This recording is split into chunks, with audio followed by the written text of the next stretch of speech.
my 100th lesson of Pro Teachers Noobs. Yeah. And woohoo! 100 lessons. Who would have thought I'd make it this far? I did. I So, I yeah. thought you screwed up for the first episode, dude. Yep. I'm So, yeah. 100. Yeah, so many of them ready, but for this, we're going to be going over my favorite Elseworld. Period. My favorite DC Elseworld, and that is Superman Batman Generations. Where Yep. basically the most simplest, yep, Tavia's got his. It That's a asks the great- most that's a great simplest of one. questions. What if, from the moment Superman first arrived and Batman the year afterwards, what if the entire DC universe aged in real time? Yep. But Yeah, it's kind of inspiring a story, but for DC. Yeah, way before Life Story, this is what we've got. And hold on, let me just set everything up properly. Nope, that's not right. There we go. Oh, hold on, I'm going to try and rearrange it so I can have the camera people on the bottom. Yes. Okay. So hold on, let me rearrange some people.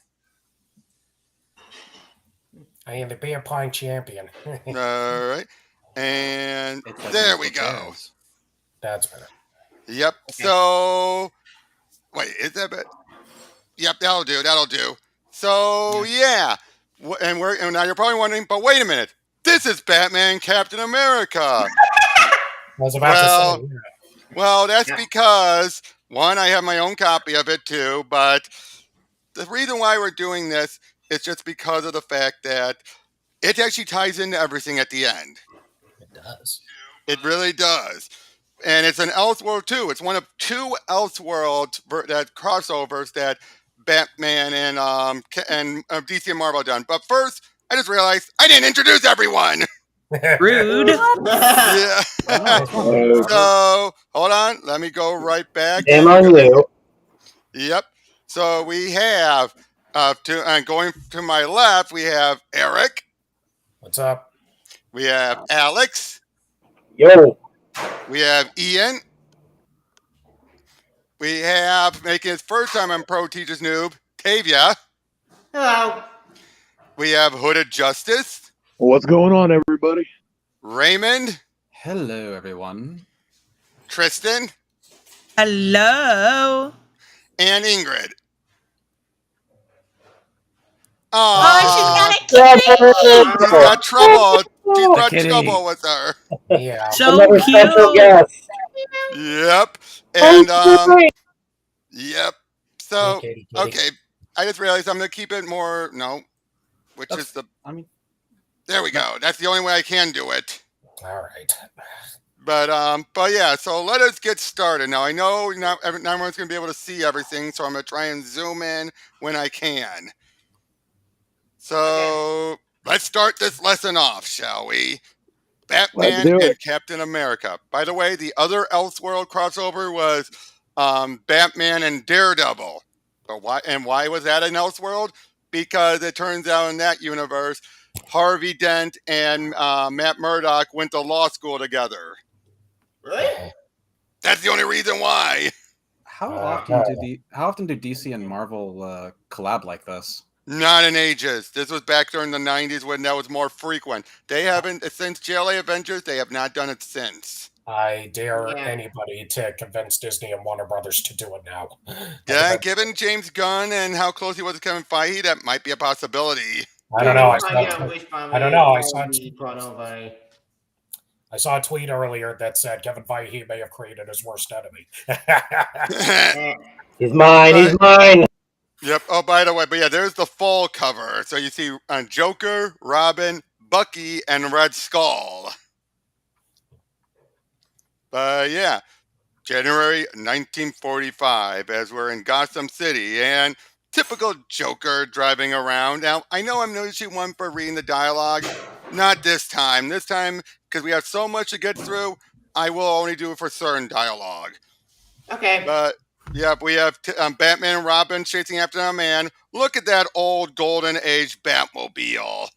Oh I my love god, it. it's like the wing on top. Yeah. I Who imagine, you know you're Batman? Ta-ta, bad chumps. See you in the funny papers. I am not used to a bat car like that. I'm so used to either the Adam West Mobile or the one from the Keaton movies and the animated series. Right. But yeah, but soon they find his car and, well, it blows up, so they get out of the way. Meanwhile, while they're leaping into the water, Captain America's leaping into action, helping out Sergeant Rock. Woo! Yep. Captain America, man. Oh, and Rock. look at that. Oh my. Look at that giant tank. I want one. You're Just like like Lemmy the Snicket, Nazis. all the good stuff. Yeah, but the way Cap to take care of it, using his shield, plain and simple. Kaboom! Yep. And then they're told they got some stuff from Army intelligence. So they have to head back to the States because apparently someone in Gotham is working with the Red Skull. Ooh, who could Yep. be? Well, we'll get to that. But Geronimo! Well, actually, on his way back, they let into some action. Nice. Yep. And then Batman shows up to help. I've got you now. The Batman! Yep. And, yep, they work together. So they're already like acquainted then? Yeah, this is a Apparently universe. so, yeah. The 90s, this was a time when they just coexisted. Okay, that's weird to think about now. Yeah, this is Yeah, not like we're yeah. different worlds. Yeah, we had Spider-Man and Superman meet in the 70s. Yep, in fact, that was called Earth's dollar sign because of all the money they made. Money. That sounds all right. Yep, but look at that. Look at this. Look at the artwork here. Just look at Batman and Cap. Back to back. Nice. Man. My God. Yep, Hang on. Beautiful. yep. But yeah, then they it turns out they had kidnapped Oppenheimer from the Manhattan Project. Or in this universe, the Gotham Project instead. Oh, they have Oppenheimer in here. That's so cool. Yep. Huh. But then they soon find people that were, well, Joker gassed. Yeah. So, but then they decide, they head on out there. And while Bucky's waiting, because this was back when Bucky was still a teenage kid, not the young adult that Brubaker retconned him into. Of course, he's not going to be in the meeting. But they're told he's sent to find Bruce Wayne. Why? Because he's been a major funder of project and got the Gotham Project, who might be the one involved who could have led to Oppenheimer's abduction. So we then soon see Steve is trying to get into the head of Bruce Wayne, trying to figure him out, and he feels like he's too good to be true. While Batman and Bruce Wayne and Dick are trying to figure out what Joker's plan is. But while they're doing that, Steve turned out snuck over there and he thinks he was he's working with the Joker. Uh-oh.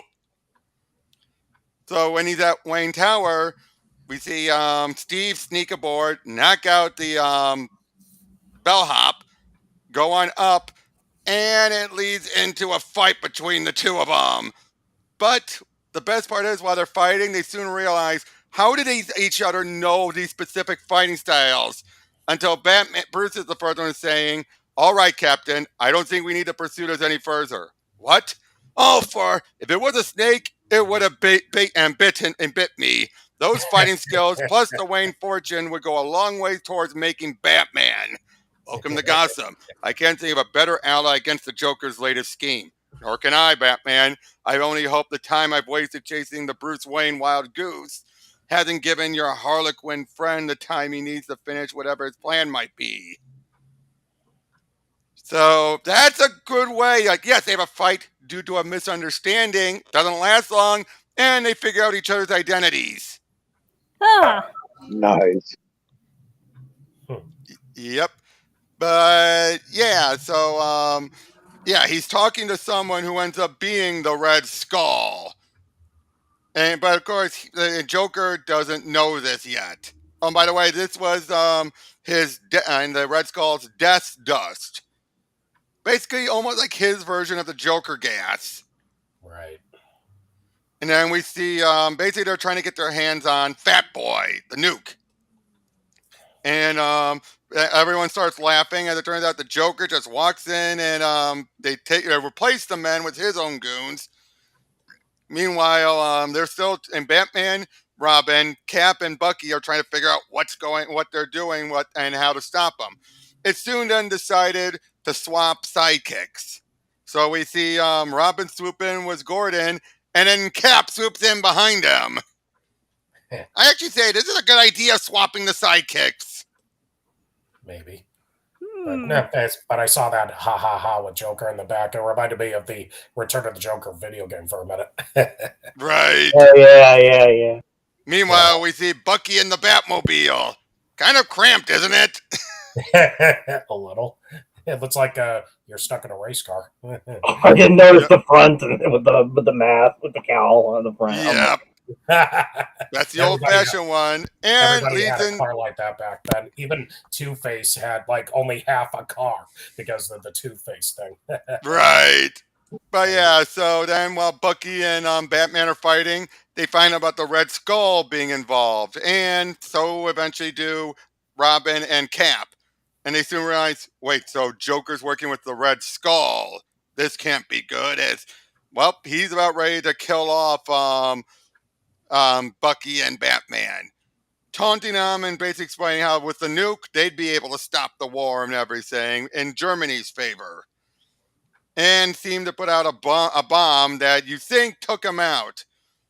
And yeah, we're led to believe that while Robin and Cap are making their way over, they're again trying to stop them, Joker from taking off with the bomb. And the plane is supposed to drop it. And geez, I've never seen a plane like that one, boss. Further proof that our little friend has money to burn. I may have to relieve him of that little toy. It'll add weight to my blackmail threat if I have a delivery system. Oh dear, anyone remember when that was what pushed Harley too far and felt Joker was too far, and that's why she betrayed him?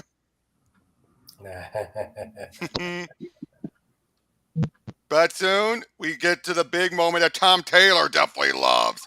Joker finding out that he's working with the Red Skull. You mean that's not just some crazy disguise? I've been working with a Nazi?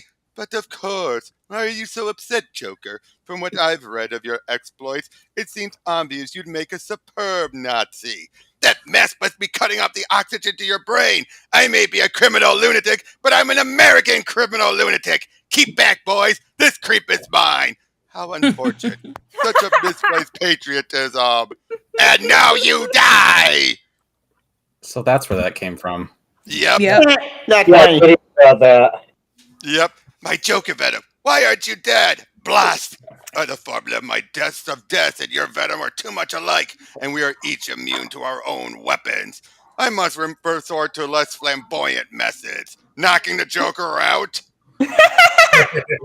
It's no use. We're too evenly matched. Wait, the Joker sitting around like, I mean, American colonel. I'm American, damn it. Yep.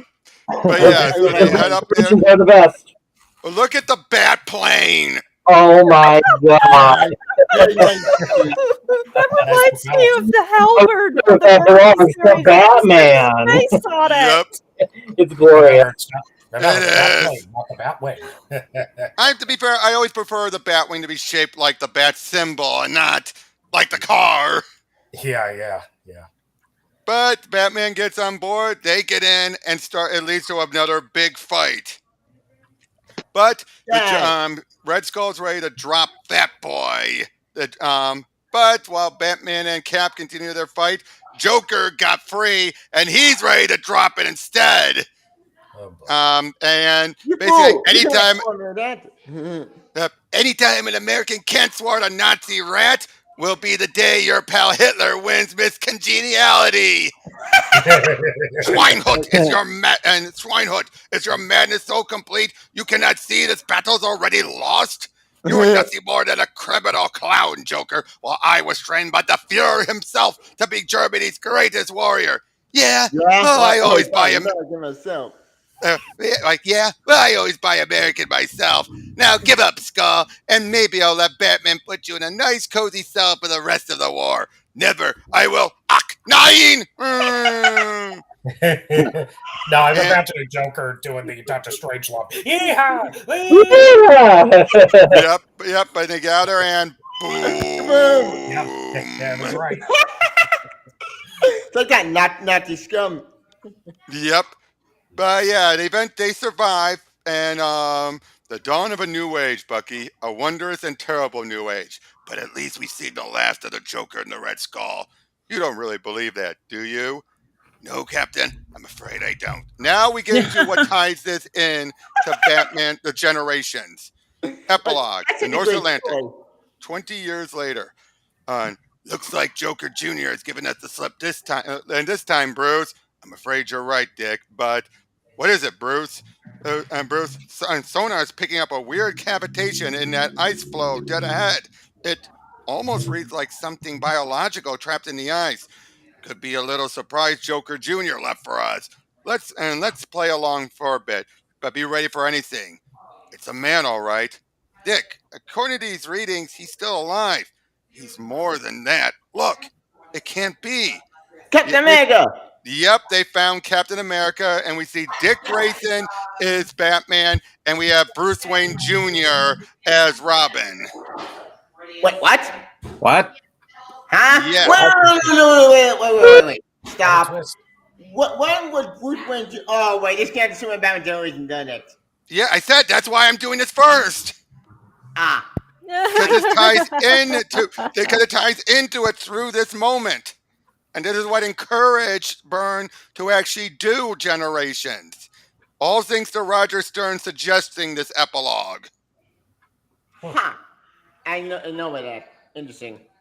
Yep. So what did you all think of that opening story? Great story. Tons of fun. Yeah, it was cool. I kind of want to. But one at a time. Okay, one at a time. Okay, Ingrid, you were next. That was a fun little vignette, and I guess it's just we've sort of reached a point where they're like so separate from each other that it's kind of interesting to see Marvel and DC doing stuff together back in the day. Yep. Eric, you were next. That's I kind of want to read it now, honestly. Tristan, what did you think? Oh, I enjoyed it. I remember the Tom Taylor thing about Joker and being a Nazi, so I'm glad to see where it came from. Yep. Raymond. Likewise, I think the highlight was the interaction between Joker and Red Skull. That was hilarious. Yep. Hooded. Yeah, it was cool. It was different, but it was cool. I liked it. Ian. This one doesn't quite do it for me, but I'm a hater, so.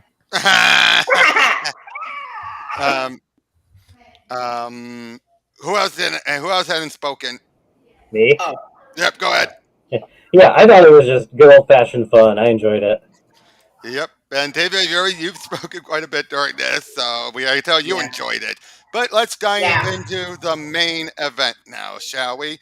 Now, before we go any further, I just want to make it clear, if anyone says anything in the chat that anyone wants me to point out, let me know, because right now I'm focusing entirely on, I don't see the rest of the chat, I just see my screen, so. I just saw something in the chat. Okay. I don't know if anybody else read the article about what James Cameron said earlier today in the New York Times. I didn't hear that. No. Let's not go into that. I won't. Yeah. It's the anniversary of the Terminator, and I'm not going to badmouth the man today. Oh, I did. I'll badmouth him. But yeah, the main. Or I will send my own Terminator to you. Understood. But yeah, for these first 4 issues, we'll be doing 10-year jumps from 1939 all the way to 1999. I believe. Oh, yeah. So, yeah, let us just continue on. In 1939, as and Bruce Wayne and what was his first love interest? Forget. Was it Julie Madison, isn't it? Julie Madison. That was it. Yeah, Julie Madison. They're heading into the Metropolis World's Fair. Now, I want to make this clear. We will eventually see a Mrs. Wayne, but Byrne always wanted it to be Cassie Kane, but she wouldn't have been around by that point. So he left it ambiguous. That way, if people wanted to be Selena, it could be Selena. If people wanted to be Cassie, it could be Cassie. Yeah. It's just Selena- making it ambiguous. Everyone's happy. Yeah, Catwoman never shows up in this at all. That's odd. Why? Like she Probably because of that. Probably because of the Mrs. Wayne stuff. Oh. That would have been. I mean, if he was, and the only time he could have fit it in would have been during this one, but he has enough on his plate in this part. But yeah, he lands, and I love it. Bruce is acting like the millionaire playboy. He's ready to just pay him off, saying like, "I'm sure we can deal with this this matter without undue fuss. Put your wallet away, Wayne. You may be able to buy your way out of trouble in Gotham, but here in Metropolis." And then all of a sudden, a giant mech attack. Yay! But this the villain here, even though he's bald, it's not Lex. It's the Ultra Humanite. Wait, what? The Ultra Humanite was originally the bald mad scientist archvillain of Superman before Lex took over. In fact, Lex became bald from a coloring error. Oh, that's interesting. Lex was always bald. No, he actually had red hair when he was introduced. Yeah, when did Gene Ultra Hackman Humanite was- become a white ape? First he was actually a woman for a while. Yeah, What? it's true. Yeah, during the Golden Age, he was actually in the body of an actress, and then eventually he became the ape later on. This guy's freaky. Mm-hmm. But yeah, his whole thing is about putting his brain into other things. But yeah, though, we didn't see this one guy who's a redhead named L, who or Eel, who Ultra Humanite took out of the Smallville juvenile detention home. Yes, it's Lex, but he doesn't factor that much into this story. It's all the Ultra Humanite as Bruce and Julie run off, and then Superman shows up. Go ahead, Superman. Golden Age Superman. Look at the artwork. I know. I'm getting such pleasure from it. I can Yeah. hear the music. And I'm at the cartoon. I can hear the music from the cartoon, yeah. Yes. That's what I'm looking at. That's But yeah, he crushes the robot and then tosses it. Hey, what do you think you're doing? That robot was private property. And now, here's the other thing. Byrne, he's going to do, and he's actually going to keep inconsistencies consistent. For example, we see Superman in the Golden Age, he just leaps. But when we eventually get Superboy, he flies because Superboy flew, even though technically he shouldn't be flying. Whoops. That makes no sense to me. What? But no, but again, Byrne is keeping the inconsistency consistent. But yeah, we then see Batman is trying to figure things out as we see Clark and Lois are doing their own investigative reporting. And oh, look at Batman there. Isn't that Go ahead, awesome? Batman. Oh, that's so cool. It's so beautifully retro. I love it. It is. Very retro. Yep. But yeah, so he then does a judo chop to back up Clark's neck. But then later, play it smooth as you like, Kent. But I'm going to keep an eye on you. You went down easily enough, but hitting your neck was like hitting a steel girder. Uh-oh. You do realize judo doesn't have chops, right? It's a grappling. I know. I'm saying that as a joke. All right.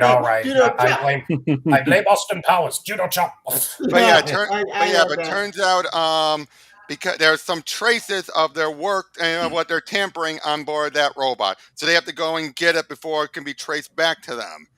We also find out about the Flying Graysons are in town, and Bruce has been keeping an eye on young Dick Grayson.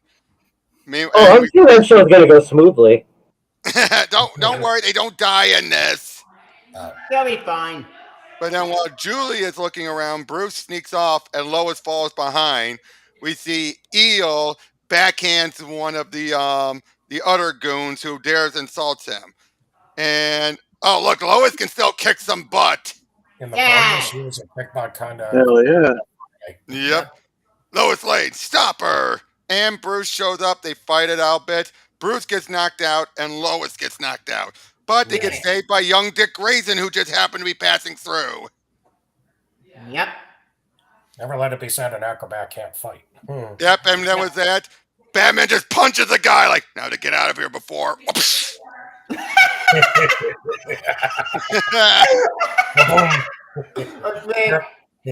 Uh-oh. But, You don't think you get away that easily from Batman? yep. Have a nice nap. Now, let's chat. Wah! But yeah, he lets the guy fall, and Superman jumps up and catches him, saying he knew he would. And then they decide to figure out what's going on. And then we see Lois is still captured. They swing in Ultra Human. They deal with Ultra Humanite. He was planning this big a rocket ship. It goes off prematurely, explodes. Superman throws the thing at it and explodes. And they think everyone is dead. They even find a red wig. L plus a red wig. Something Superman. Something from a long time ago, Batman. And something I'll probably never have an answer to now. But come on. We better go tell the officials what happened to their centerpiece. I think I'll let you do the talking, Superman. So how's that for the opening? Great opening. Well, that's Pretty something. cool. Now let's jump 10 years later and get a reminder that a lot can happen in 10 years. We open up with the Joker just laughing his head off. 149. Yeah, we're in for something when this begins with the Joker laughing. And to think, this is the year we found Tim Curry voice vocals for the animated series. Oh yeah, I can't believe that. I know, that's so crazy. You killed Captain Clown. Yep. Yo, Captain Clown. But anyway, but turned out Lois is married and she's pregnant with Clark's kid. A lot can happen in 10 years. Clearly. But yeah, it turns out Joker has her abducted, and he's like, he basically says he knows that she's married to Superman. Why? Well, first Superman shows up, Joker shows some of the kryptonite, and he seems to get overly weakened. But then he gets up and grabs it. It turns out it's not him. It's Batman in disguise, and Luthor is working with Joker. Of course. Woman has to plus. Yep. And then but then we find out that sometime earlier, and we're seeing like this is sometime earlier. Dick Grayson is about ready to go out to college, but he decides, nope, I'm gonna do one last go around as Robin. So I cancel the taxi so we can do it as a team together. We also find out that Jim Gordon has already retired as commissioner, and his son is named Tony Gordon. And see, in this world, Babs is Commissioner Gordon's granddaughter. What? Ooh. Granddaughter? Yeah, but that's just to explain any time differences. Yeah, that makes sense. But yeah, we then find out they figure things out, head on out, meet up with Superman, and they realize they gotta get a plan together. So they think Batman's dead, and Joker is not happy about it at first. He never We also is. find out we get a reference to the whole he was in a Soviet slave camp, that on top of 6 months as a guest of the Third Reich. So referencing what had happened. Oh yeah, it's Captain America and Batman. Yeah. But then he had and Luthor had saved the Joker, and they're working together. Then you think Superman shows up, and he's saying, and Luthor's telling him, don't be using your powers or anything, otherwise your unborn offspring will come to no further harm if you step behind here and basically kill yourself. And so it's enough game, Trooper. Yep. So yeah, they're taunting and everything, and but then all of a sudden, and he said, I won't use my powers. But then he uses his heat vision, and he says, you're a liar. But I didn't, Luthor. But I did. The real one. It turns out they were in disguise. That was with a little bit of foolery. That was Robin who came down to Superman, and Superman, who didn't make the promise, used his heat vision. Very clever, very clever. And then Joker is ready to threaten Lois, but then Batman knocks him out. Now you're thought, wait, Batman's dead? Nope. Turns out first Lou tries to get away with the Joker using the green kryptonite. They get out of there. Things seem to blow up. They don't. Don't worry. They survive. But we find out that Superman had used heat vision on the bullet, plus used a little super breath to knock him down.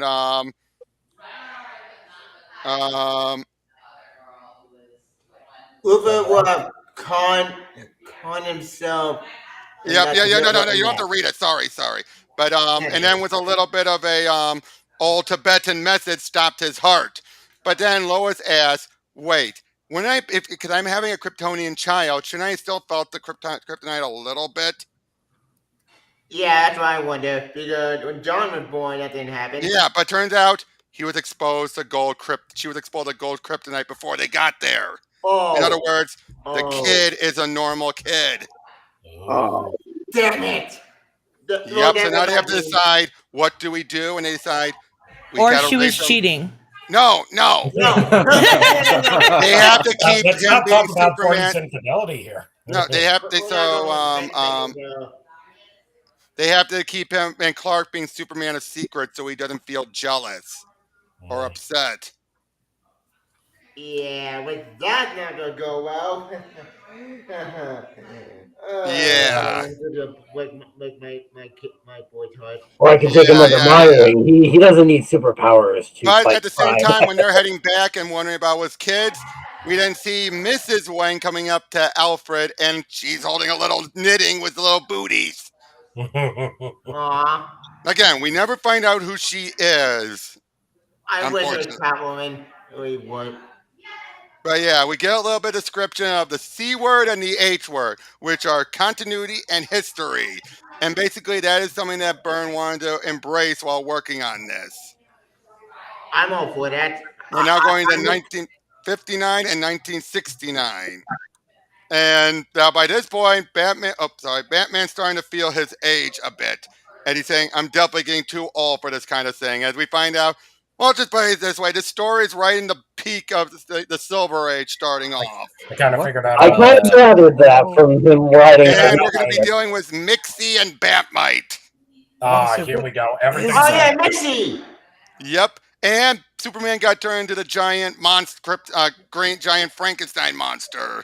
With a little help from Jimmy, he's able to help keep him distracted until the red kryptonite could wear off. We then find out that during the 10 years, Lois and Clark had a daughter. And she's like, Mommy, look. Not right now, honey. Mommy's watching the news report about Superman. And reveals she can float. But what? Yeah. And this is where, and then we find out that, Lois' face is like, my daughter is off the ground. What the heck? Yep. Aww. Like father, like daughter. Yep. Oh, but yeah, Batmite, he's making the whole city come to life. I think about to brave in the Bald and the fact he was voiced by Pee Wee Herman. Right, but we find out this group of aliens brought them on there so they can help them find a champion to help them deal with issues on their planet. Unfortunately, their planet is all the way on the other side of the universe. Meaning, even with Superman's his incredible speed, it would take him forever to get back to Earth. That's how far away they are. Yep. Of course, Mixie and Bat might argue which one of their heroes is the best. Yep. We got caught. We all know Yep, so they're going to test the other's champion. And that's what they go through all this. Meanwhile, we find out that with Lois, she's trying to help their daughter and little Kara out. Yeah, her name's Kara. There's no Supergirl in this universe. I mean, at least that's the cousin of Superman. But there is the daughter. But yeah, it gives her a red sun, a little red sun necklace that basically makes her normal while wearing it. That's what Lois wore while she was pregnant with her son and with both kids. Yeah, but hold on. Oh God! Oh, there we go. We then see young Bruce Wayne Jr. is taken on as he's Robin currently, and Dick Grayson has shown up. Anybody else hear background noise? Yes. Yeah, I hear it. Yeah, whose side is that? Is that yours, Tavia? Oh yeah, I forgot my Mary at Oops. the book club. It's all right if you can keep your side on mute, and then you can Yeah, turn it sorry back about on when you want to talk. that. Okay. So anyway, but yeah, they're continuing doing their own thing. Scenes just keep escalating and escalating until then it looks like for a brief moment, Superman and Batman got killed off by both of them by their own antics. Until it was What? then decided the aliens decide you two are the greatest champion. We'll take you two away. And then Superman and Batman just faked it until everything was taken care of. Genius. Yep. Now we also That's find funny. out Lex approaches young Joel, their son. Oh yeah, Joel Kent. Yep. Not John. 10 years later, then we see Nixon wants to try and help. It's arguing with them about revealing who their identities are, that all stuff, and they walk off. Not want to deal with it. During this point, Alfred has passed away, and Dick Grayson is now Batman. Well, in the 1960s, right? Yeah, 69, going right into the 1969, 70s. right. So Before the 70s. technically, this is going to deal. The other thing Byrne does throughout all this is that he matches the decades or the impending decade in which these years take place. So now we're getting into the 70s. Oh Which was boy, the oh Nixon boy. era. Yeah. Oh, but yes, Bruce Wayne's talking to Alfred's ghost. How? How you talking Albert's ghost? I need some It's context. pre-crisis. This stuff happened all the time. Comic book, though, Oh, right? this is pre-crisis stuff, not And this supposed to post-crisis do. stuff. Yeah, And this but supposed to doing Alfred as Obi-Wan Kenobi. He's my machine. Well, right, but anyway, by this point, they're dealing with now obviously some point before this is when we've had them find Captain America. That's where that point took place. But we see Joker is in jail, and Batman and Robin are trying to find Joker Jr. And Joker's saying, "I had no time for offsprings, clearly." But because he's getting up in age. We also find out that Lois has gotten cancer from all of her smoking. Wait, what? Also, Cancer? yeah, Lois has been smoking a lot. Relatable. Oh, shit. Yeah. Yep. Also, we find out Kara has a wig, which we find out how the wig works in the next Relatable. installment.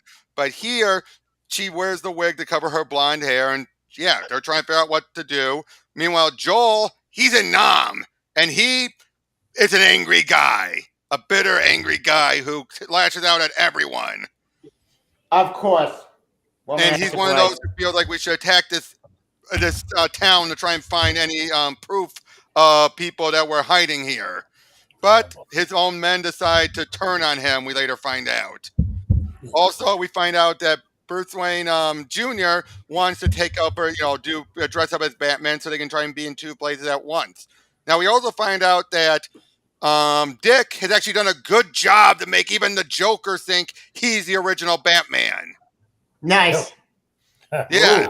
But so he decides he's going to go on his own to this where he's found some clues. Meanwhile, Bruce Wayne Jr. goes over there and finds out Joker faked it. Not only that though, but then there was a makeup kit among blueprints and everything. So he heads over there, but Dick Grayson, he falls into a trap. A simple trap door, but then razor blades come out. He slides right down the blades, spit out, and then Joker Jr. is there taunting him, saying how it took him 10 years to work on this. Even though Batman points out Joker Jr. has only been around for 6 years. And it turns out those blades were also laced with hallucinogenic drugs. So now Dick is just tripping out, seeing all this illusion stuff. He then drops Dick into a vat of giant pies. He thinks the pie stuff is attacking him, but while he's swinging at it, guns are hidden in the other pies. Oh no! Bruce Wayne, and then Robin shows up, and he's too late. No! Why? Oh, damn. Dick got gunned down. God and then with the Joker Jr. reveals, he is the Joker the whole time, the one and only. And this was all of his master plan. But we find out Bruce Wayne Jr. swaps costumes and claim, no, as usual, he's lying. He didn't kill Batman. We He killed killed Robin. Robin. Oh, Because he already no. says he can do the voice very well. Damn. So wait. So it wasn't the Green Batman. It was Bruce Wayne Jr. Yes, Bruce Wayne Jr. makes it so he can still keep Batman alive. So he claimed Robin died. God, that's depressing. Oh That's a boy! dark ending. Wait. And to make matters worse, now now the stuff and Kara and Bruce Wayne Jr. have been starting to get close. That's important for later. But right when the Kents get back, they find out that Joel was apparently killed in action. What? Because of how he acted, his men chose to take him out and leave him for dead because of how far gone he had gotten. Wow, this guy's depressing. So how was this? How was Kid Issue? Why seems sad and not see it coming? Ladies, Eddie, if you want to speak up a bit more. I'm just taking it all in. Yeah, it's really good. It's just it got a little dark here at the end. It's but gonna get worse. I'm not surprised. Yeah, two things I take away from this. Number one, take one. Yes, that was a very sad twist at the end. Very sad. We got more dark twists. I know it is. We're about to get to the Dark Ages. And number two, thank God there were no machine guns on that. Machine guns whenever Nickelodeon did pies. What are we going to do? The Pie Pod, the Pie Coaster, or the Pie Watch? What's your pick? Oh boy. Yeah, Alex liked the Pie Coaster the most. He told me. That's why I was making machine guns. Dodge these.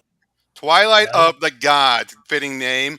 As we find out that Kara is going to be marrying Bruce Wayne Jr. Mrs. Ken, Mr. Wayne. Yep. And now we also find out now Lois has been being helped by Dr. Hallroot.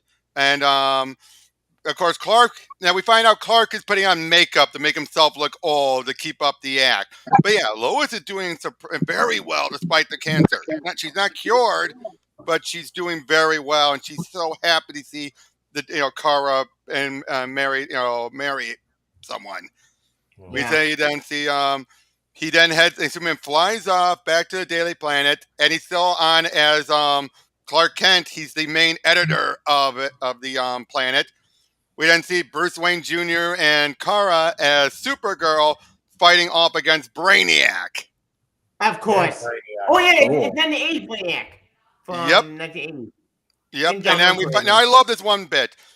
Dad could have done this with one hand without even working up a sweat, but I only have half his power levels. Still, as Bruce said once upon a time, half of infinity and still infinity. That is something they make very clear.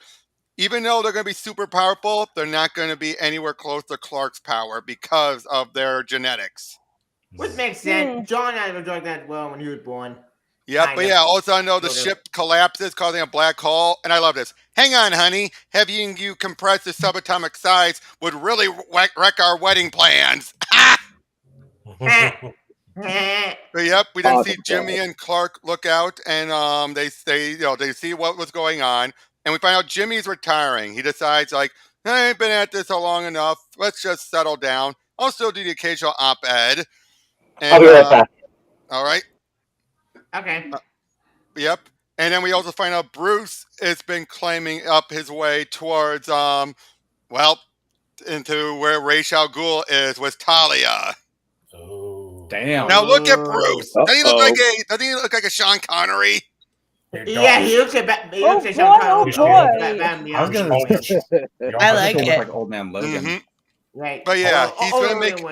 He has a proposition to make Bruce with the Lazarus Pit, but we won't find out till next issue what happens. Issue 3, I presume. Dun, dun, dun. Oh no, issue 4. Issue 4. But yeah, we see Bruce Wayne Jr. with his mom, and once again, we still don't know who she is. But yeah, Kara shows up, and it's like, I thought you wanted to maintain tradition and not let me see you before the wedding. Yes, that did seem like a good idea for a while, but now I have a better idea. Fly up Mrs. Wayne shows up and Oh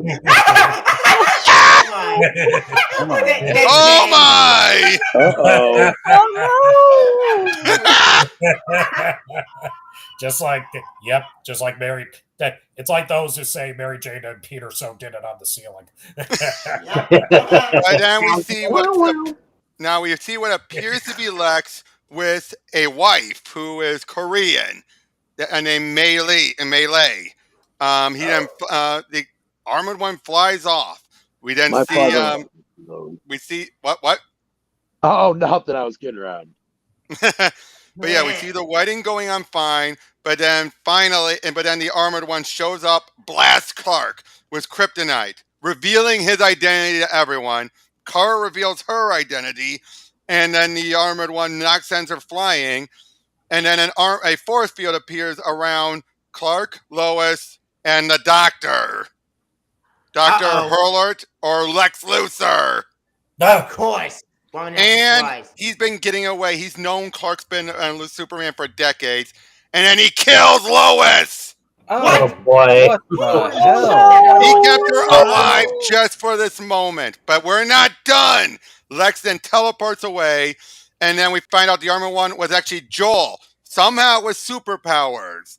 And the two of them fight. We find out what happened to him. Melee found him and nursed him back to health. Luthor found him. And Luthor, as far as Joel thinks, Luthor's been more of a father to him than Clark ever was. But you also find out he gave him superpowers. But Kara tries to say, but any method of giving powers, it's fatal to the user. Of course, Joel thinks another lie. Yep. And they fight it off, and then oh! No! He kills his own little sister. Oh my What the goodness. hell? Oh my god, this one's bad. that The hurts. Monster! Look at Yep. that! Look, But then when Joel makes it back to Luthor, he then and Luthor, just with a smile on his face, realized the effects should wear off in about 5 hours, and the effects would take place within 5 hours.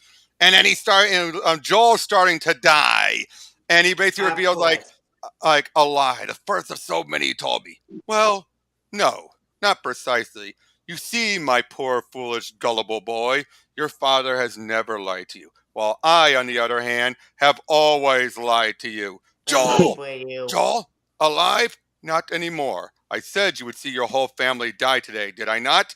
Monster owl! Oh, fiddle faddle, Superman. You can't imagine I would really be here in person. I'm miles away in a place you will not find so easily as you did this. After all, I wanted you to find this place. Superman! What a day. But then we find out Melee had a child with Joel. And but much like his genetic has gone over, but because it was from Joel, he doesn't have superpowers either. Of course. But then they decided to keep things, they're back in the same dilemma they did with Joel.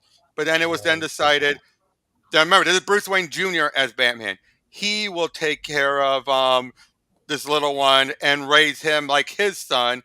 And he and Melee actually get married. And in a way, Melee helps him out. Wait. I thought Dick Grayson was Batman. Because remember, No. Dick Grayson died. Bruce Wayne Jr. took over. Because he can do the voice. Yeah. We forgot about that. Yep. But then we jump to another 10 years. We then what appears that what looks like Superman has killed Lex Luthor. He deserves it. Yeah. Yep. And we find out that Hal Jordan is the president. And because they think Superman killed someone, they're going to use the kryptonite ring. And Superman gave it to the president, saying, if you can't trust the president of the United States, who can you trust? Wasn't it Nixon that he gave the green K to? Yes, another small irony. Oh my god.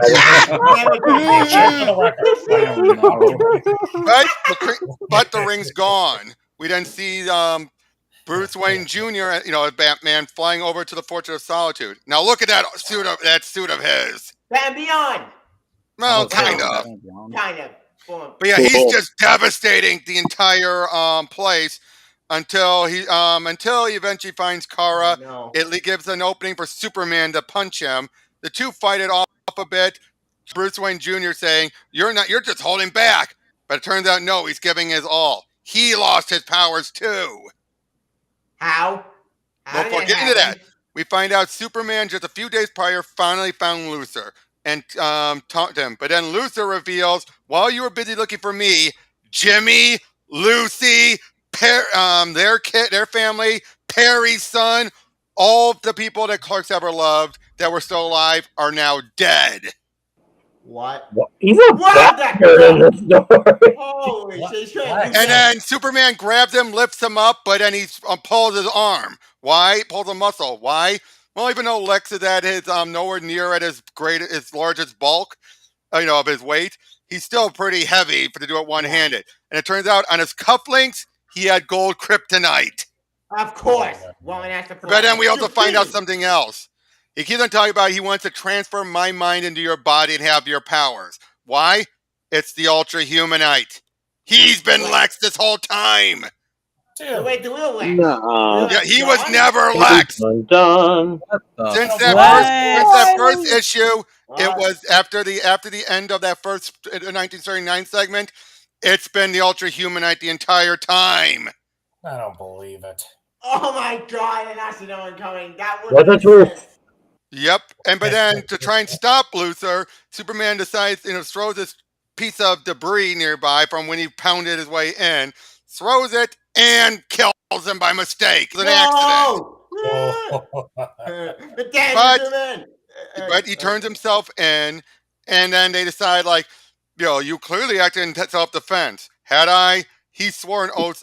He's basically saying, I swore an oath against killing, but I still had hatred for Luthor in my heart. So, was it an accident, or was it my own action? So it was then decided he's going to be put in the Phantom Zone for 10 years. What? Oh, wow. Because anywhere else, any other prison, he would be at the mercy of everyone he's put away in jail. Oh boy! So in a way, this was done. Not Luthor. No, but he still killed Luthor. But did Well, he kill killed his body. Yes, Luthor? but Superman feels that's no excuse. I should not have killed. Not this again. So he's put in the Phantom Zone for 10 years. He's going to willing enough to put it for 10 years, not forever. Why does it remind me of the Alan Moore story? It's meant to be a nod to that. This is 1989, so it's not that far off. Yeah. But let's get to the final issue of this first story with 1999, and we go back in time then to 1929. Time travel story. We then find out, welcome, Batman. I have waited a long time for this moment. But we find out, we show the Lazarus Pit. We then jump to a few decades prior. And it turns out we find a way to actually negate the madness being put in the Lazarus Pit and make someone truly immortal.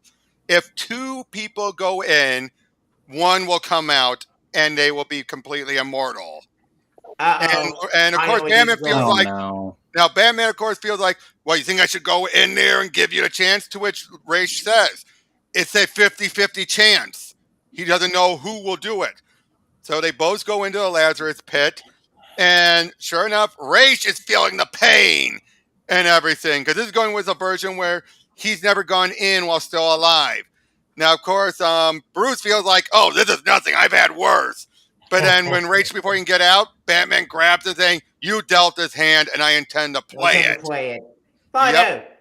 But then, okay, Tavia, you don't need to read it. Right. Yeah, but then Talia.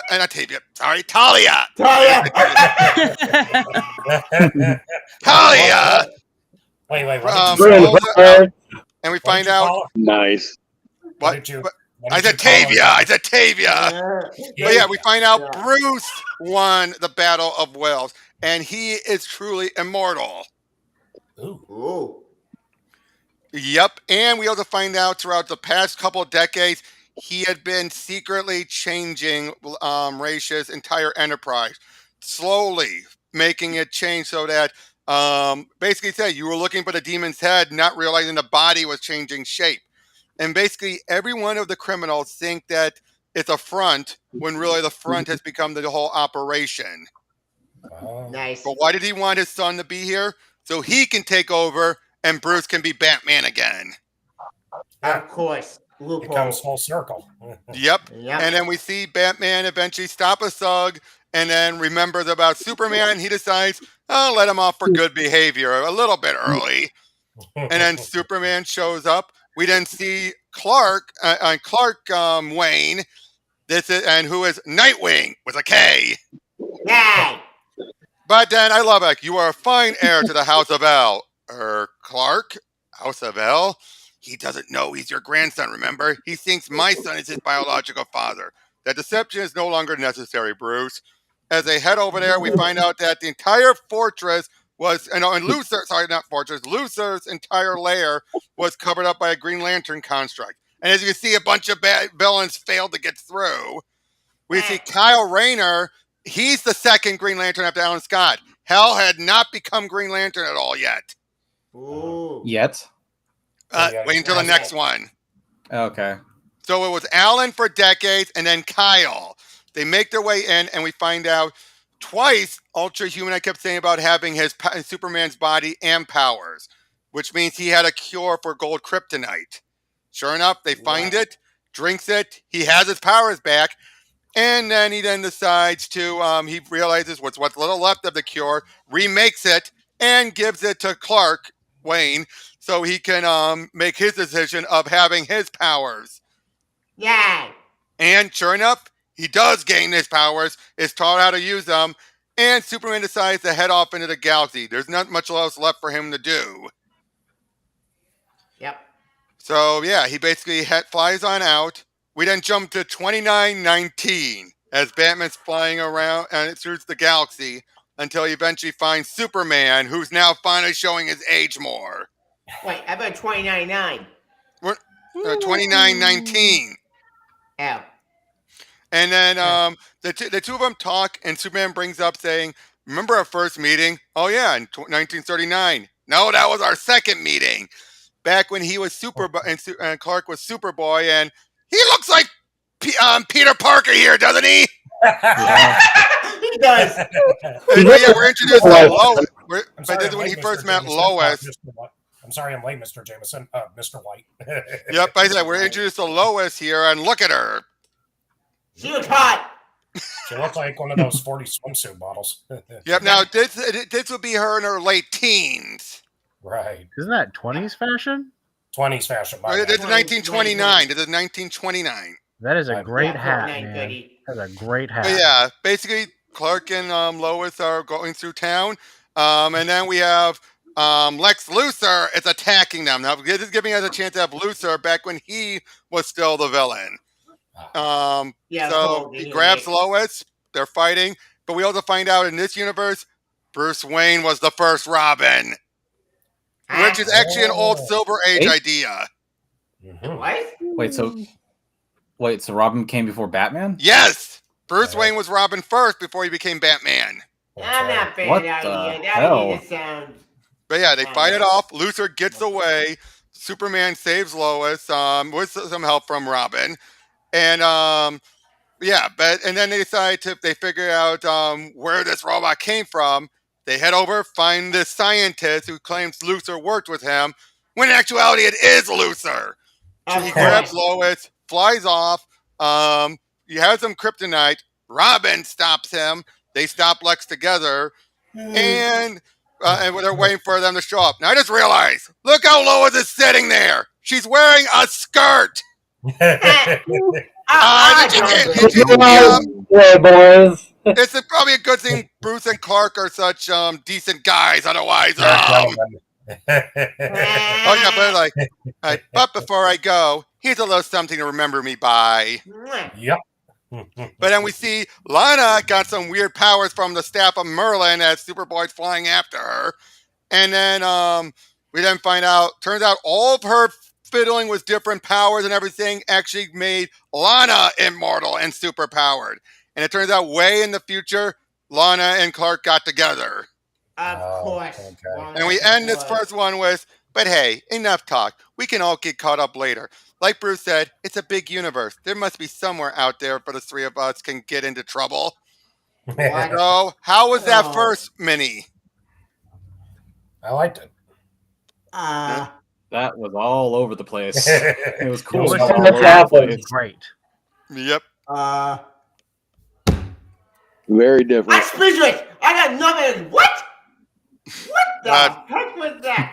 The match Ingrid, for the sweet era, that's Tristan? for sure. Ingrid, Tristan, your thoughts? I didn't take That anything was back to me. wild, affectionate. Tris? Tristan. She's gonna be right back still. I'm back. What did I miss? I was asking what you you made a thought crazy about ending. this whole the first mini. Oh, it's amazing. I love it. But that ending but yeah, confused me. but now let me just double check how many pages. Oh, on a sec. No, actually, it should be good still. But yeah, we're going to the next one. As this one we started in 1942, and we have 11-year increments. So this is going to fit in between the other chapters. So As we open up in World World War II, as Hawkman is leading the charge with the Blackhawks. Yay! Kind of fitting. Oh, and look, we got another mech. Awesome. Where did they get Wow. these robots? Tell me. Where did you get any mechs? I don't know, but yeah, they're facing him off. Alan Scott stopping him. We have the Spectre showing up, He looks Spectre! awesome. He looks and great. also the Ultra Humanite is working with the bad guys. Now the thing is, though, he's wearing a mask. Why? Because obviously he can't find out it's Lex anytime soon. I know, but Yeah. he look the way his covering his face, he not looks Lex. like. He looks like Cobra Commander. I was He about looks to say Cobra that he Commander looks with like. G.I. Joe. He looked Cobra retreat. Cobra. Right. But yeah, one of the pilots is crashing, and he's about to crash into a hospital, but he stopped himself from crashing. Superman. Yep, Superman flies in. Well, he's trying to do a bunch of other things. He's all over the place with the fight.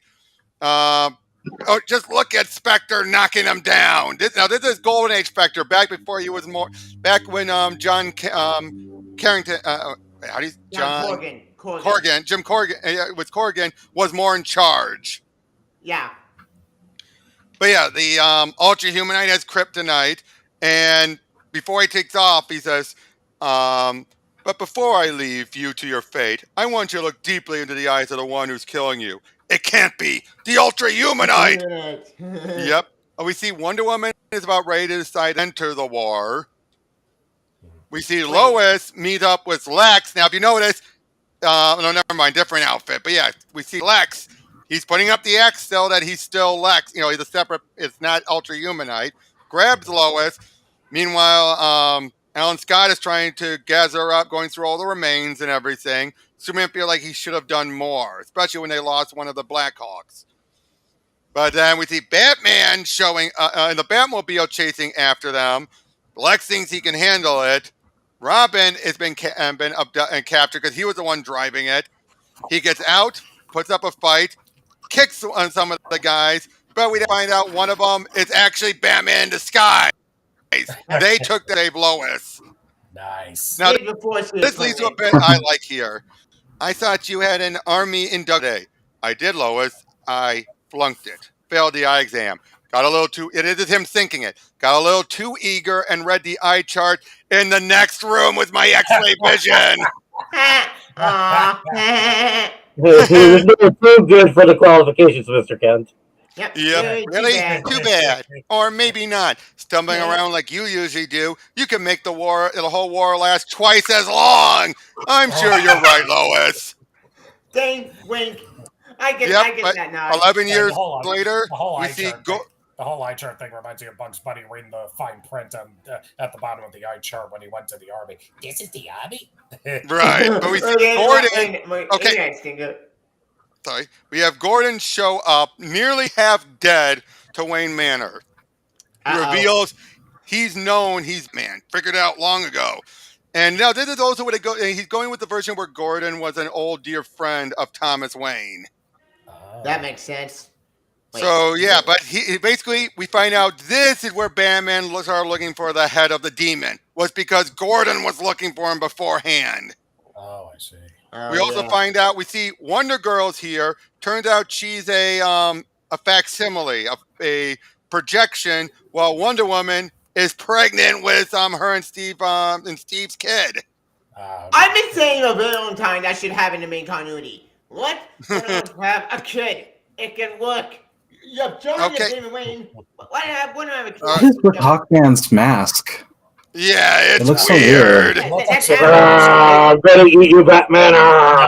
Yeah, but we find out Superman, meanwhile, is far off in a place where there's a red sun, unfortunately. So, unfortunately, he's stuck there without his power, people out. But he's also trying to figure out a way to get word to a Green Lantern to help him. We also find out Lois is in labor with Kara. Can I just say that Hawkman looks like something out of the Super Friends if it was made by Birdman? Right. Meanwhile, we then see Bruce is still trying to figure out his head of the demon, and he doesn't. And he basically feels like Gordon is not crazy. So there might be something to this. This is why he decides he's going to start investigating. Superman eventually sends out word and SOS and gets Abin Sur's attention. Nice. Wait, no, Hal Jordan? No, again, Hal Jordan does not become Green Lantern for a long time. As of right now, there's only one Green Lantern ring on Earth, and it will only be one on Earth, and that's Alan Scott. Right. Oh, yeah. But yeah, Abin Sur helps him out. We find out that Steve had ejected, and Wonder Girl's trying to fly in to find him. But unfortunately, she's too late. Oh no. Yep. Yep. We then see Superman takes Abin Sur to meet Alan Scott. And meanwhile, with Wonder Woman, the baby's getting closer. Etta, being it's just so weird seeing little goofball Etta, isn't it? Yep, I'd miss her in Wonder Woman comics. But she's still around. But yeah, we also find out Lois is delivering, and then we find out it's a girl. Abin Sur then explains everything, and again, in this universe, there's only the one Green Lantern ring that's going to be on Earth, and it stays that way. We don't get multiple lanterns. Yep, Clark shows up, sees little Kara and everything. Diana, unfortunately, just feels devastated losing Steve while her daughter is born. Yeah. Their daughter is born. They decide to do whatever they can to help Wonder Woman out with raising little I forgot what you name her. We'll get to it. Young Diana. Yep, but we then see this is where we actually get a little bit of with Mrs. Wayne, but because she's wearing makeup, we know who she is still. Oh, come on, Tom. But she is against Bruce Wayne Jr. being Robin. Why? Oh, by the way, Bruce Wayne Jr.'s nickname BJ. Oh no, Bruce Jr. I'm this close to doing Different good. time. BJ. But whereas Mrs. Wayne is totally against BJ being Robin, Kara's parents are all for her being Supergirl. Of course, Joel isn't happy about it. Of course. As he uses a machine that transports them to talk with Lex, who again, remember, we know how this is going to go. Yeah, unfortunately, and badly. Now, we then see Kara show up to BJ and basically saying, why the wig? For a disguise, like your mask or dad's glasses. He made it so it's electrostatically bonded to her bioelectric aura. Now, if you noticed, back in the last part, when Kara died, her wig fell off. Well, it turns out it will come off if I push my gloves up underneath it. But otherwise, the only way it comes off is if I'm dead. Don't even think it, Kara. But he said, foreshadowing. But he says, she's forbade me from teaming up with Uncle Dick. BJ, did she by any chance forbid you to team up with me? Nope. We didn't see Dick going up and meets up with Batgirl. Batgirl. Yeah. Yep. Nice one, Bat Chick. But you better have more than that going for you. You're right. And I do. Tackles and tick-tock, tick-tock, tick-tock. I know what they did. They banged. You know, I could get grounded for life for this. Only if we get caught. And then we also have Wally West meeting up. Basically, throughout all this, it's what ends up being the Teen Titans. But instead, we're actually seeing they form the Justice League. Hey, What? Wally. I love Wally. They deal with No Wizard way. Wizard and Gorilla Grodd. It's always with Yep. gorillas. And Captain Cole. Yep. I think. Oh, sure enough. Eh, Why else would you be getting out of the shower?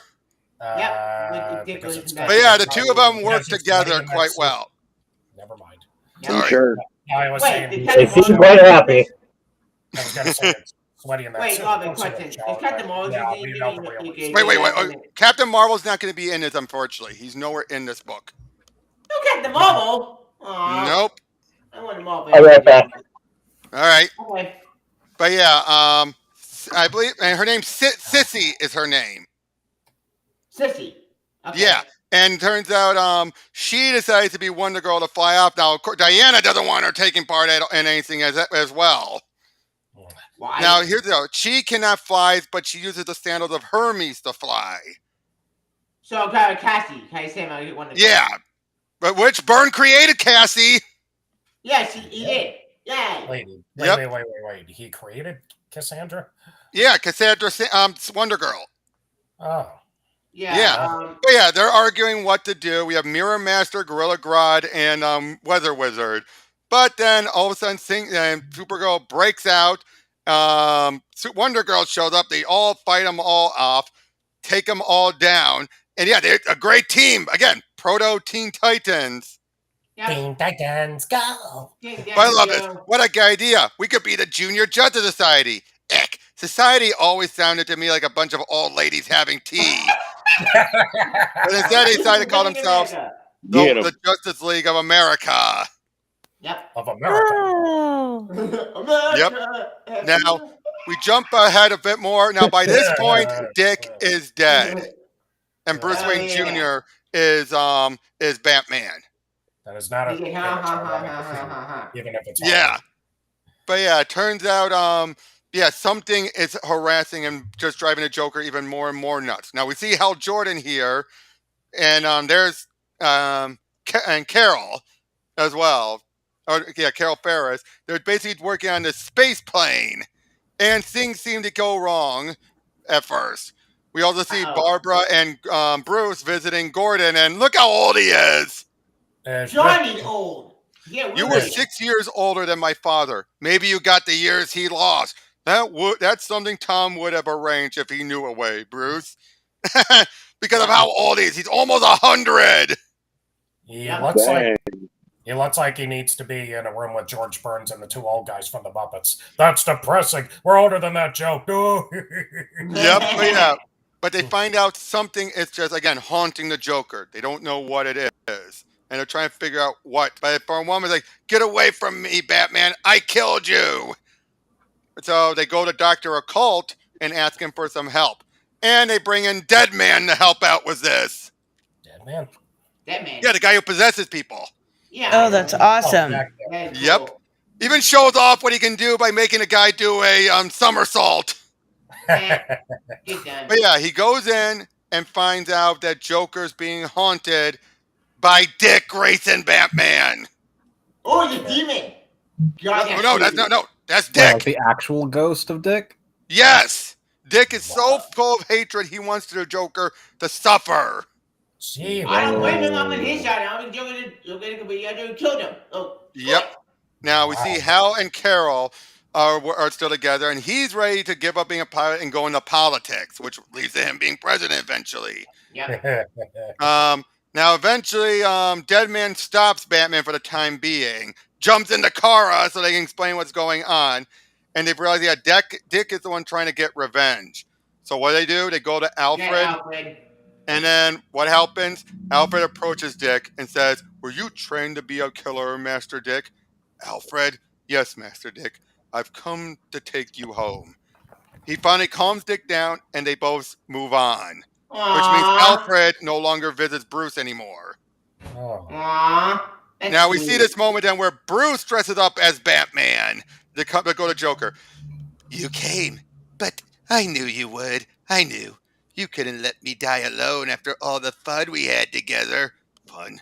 After all of these years, you still don't get it, do you, Joker? You're a murderer, Joker, and the last man you killed was a son to me. Does any of that matter now, Batman? I'm dying, and all I want from you at the end is one small favor. A favor? What? No Joker Yes, favors. a peek under the mask of yours, a confirmation of what I've always suspected. Something that will allow an old man to die happy. That's all it will take.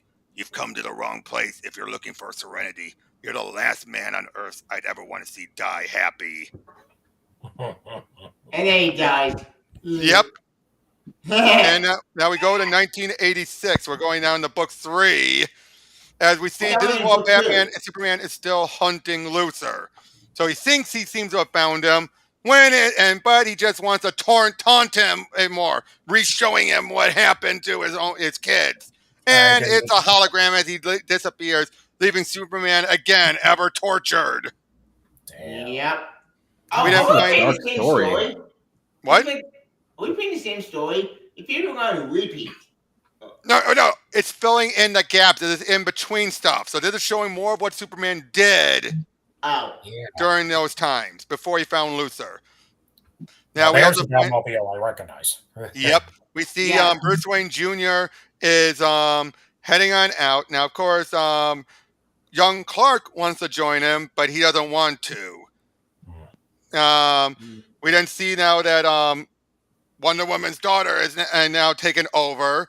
And Alan is still working. See, Alan is still Green Lantern. He's using the ring to still keep him young. Yeah, keep himself young.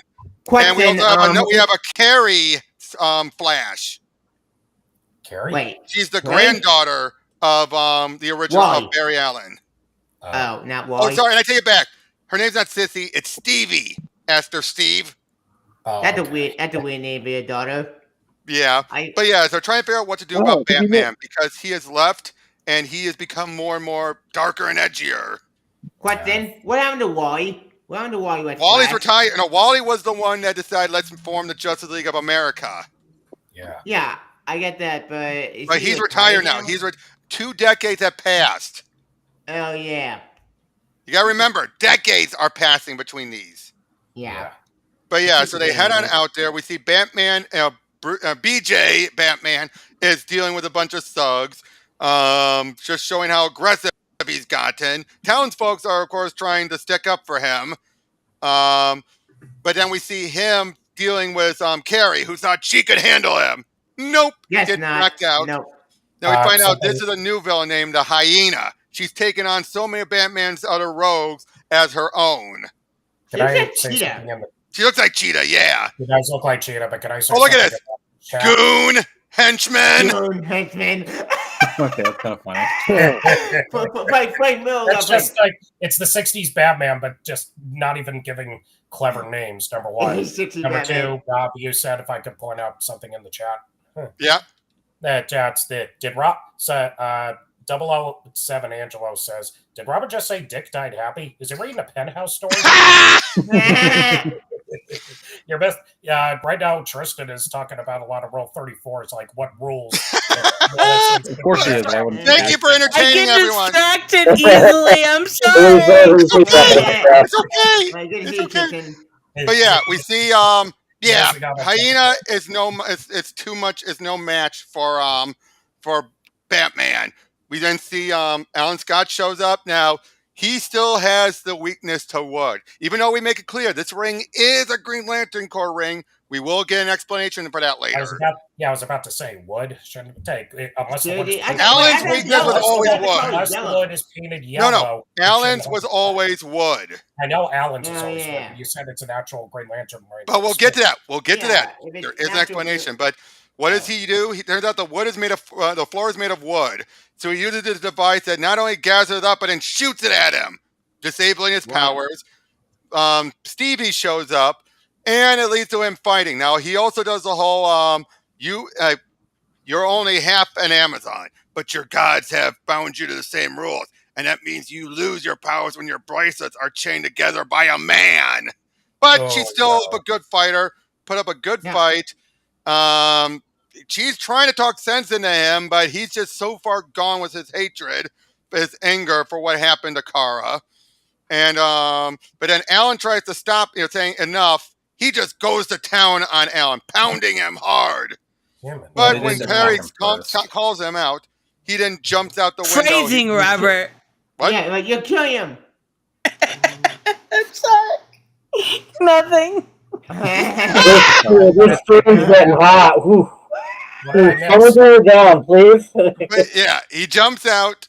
He then, but then makes his way back to Melee, and he's like, "Help me! I don't know what I mean anymore." The journey of 1,000 miles begins with a single step.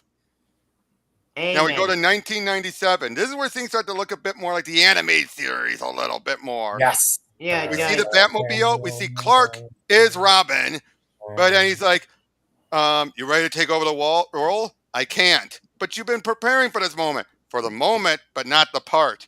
This is where he becomes Nightwing." Yay! Makes sense. Yep. Now, also, it's also when he finds out that he's not Bruce and BJ's biological son, but he says, "You've been all the father I could have ever wished for." Aww. Now that's now sweet. Alan has since given the ring up to Kyle, and Hal is no longer president. Babs is. When Barbara? Bad become president? okay. Well, if we ever have a woman president, I want Barbara Gordon to be it. Yep. Now he was going to offer the ring to Hal, but Hal refused because he became president. Hence why Kyle got it. Now we see Kyle and Carrie have kind of gotten close together, but they're attacked by, and they work with Black Hawk, but then they're attacked by Sinestro. Of course. Wait, where's Jon Stewart? Jon Stewart's not going to appear in this until the last issue of 12, and even then, that's technically not Jon Stewart. Oh, it's not? Now here's something else I should point out. We saw Alan deal with the wood weakness. But now with Kyle, who actually got proper Green Lantern Corps training, he has the yellow weakness. Again, we'll get to that. It's the same ring. I'm waiting. Same ring. Yep. Now, if you notice, Nightwing is also a little bit of Batman Beyond, too. He Batman with the flying car. Yep. He flies out to deal with someone. The period. If Batman is 1997 post-punk, it reminds me of Escape from New York.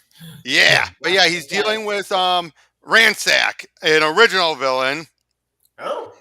Ransack. Like ransack, you're ransacking a place.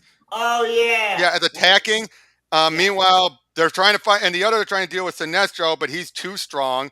Again, it's showing how good and Clark was without powers. He was still awesome. He kick ass. Now we see Superman's in the fan zone dealing with Zod and the others. They're taunting him while he's watching in the real world. Of course. Now it looks like Clark is starting to lose badly, but before you can get a hit in, Superman appears from the Phantom Zone for a quick second to distract Ransack, who's actually the daughter of the original. Now she sees him. Clark, young Clark, and Nightwing can't, but that leaves the opening for him to zap her and put her in the prison. Now we see Kyle is trashed. He makes his way back to and tries to find where Alan is. Crashes there. Sinestro attacks and kills Alan. No! No more death. But then we find out and then he takes but then Hal takes the ring as he was meant to, and actually uses it to fight Sinestro. And during this, he then soon realizes the rules. Alan thought it was wood. And Kyle thought the same ring was weak against yellow. Maybe there is no weakness. Maybe it all depends on how my will and powerful my will is. And he uses it to kill Sinestro. And this is what we find out. The yellow weakness is Bupkis. It's a mental condition. That makes sense. It was to prevent them from being the rings from being used improperly. Now, what happened with Alan Scott? Well, he was hit by a wooden stick long ago when he first got the ring. So he thought it was because of wood that went through it. So in a way, he created the yellow impurity without intending it.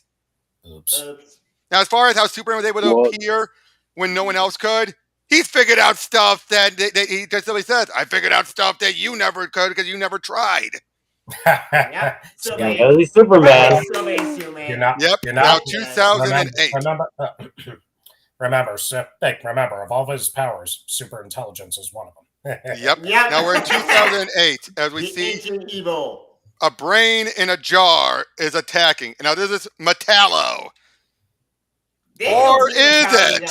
I'm not. Or is it? He comes out now. By this point, Clark has left. Of course.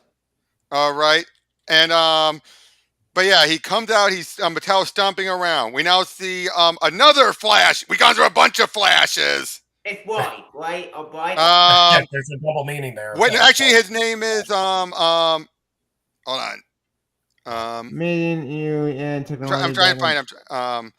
There's Barry. Oh, come on. Jay. Jay. Yeah, Jay. Every time. So yeah, so he heads on out there. We also mean, find out Jay. that Clark got together with Ransack. Turned out she reformed, Of course. and they got together and they want to get married.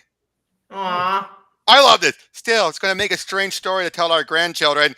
I think you're skipping a couple of steps there. Now, we find out also Mrs. Wayne. Right. Now, we find out Mrs. Wayne is dying. Clark meets, and Bruce meets up with her. And she's even saying, like, you hardly look a day older than you did on our wedding day. BJ shows up as well, and she basically is going to tell him a secret that doesn't get resolved until the next mini.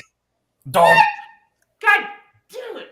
But yeah, the point attacking Metallo's smashing around. We see Clark fighting him off. Nightwing, of course, he's weak to kryptonite. Yep.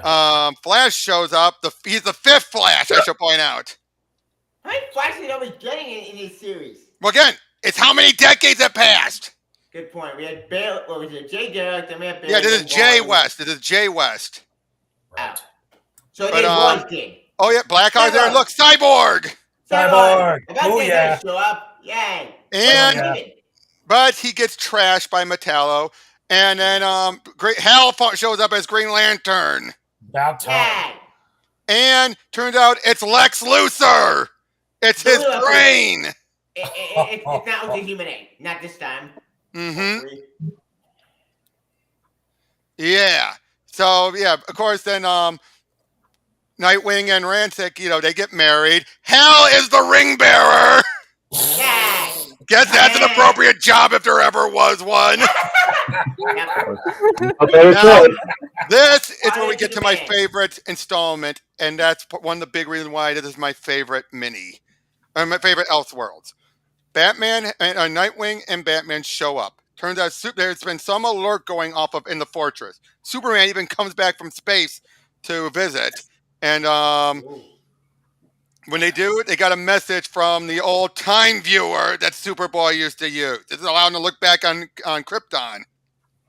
Turns out it was a pre-recorded message from Jonathan Kent, and turns out long ago,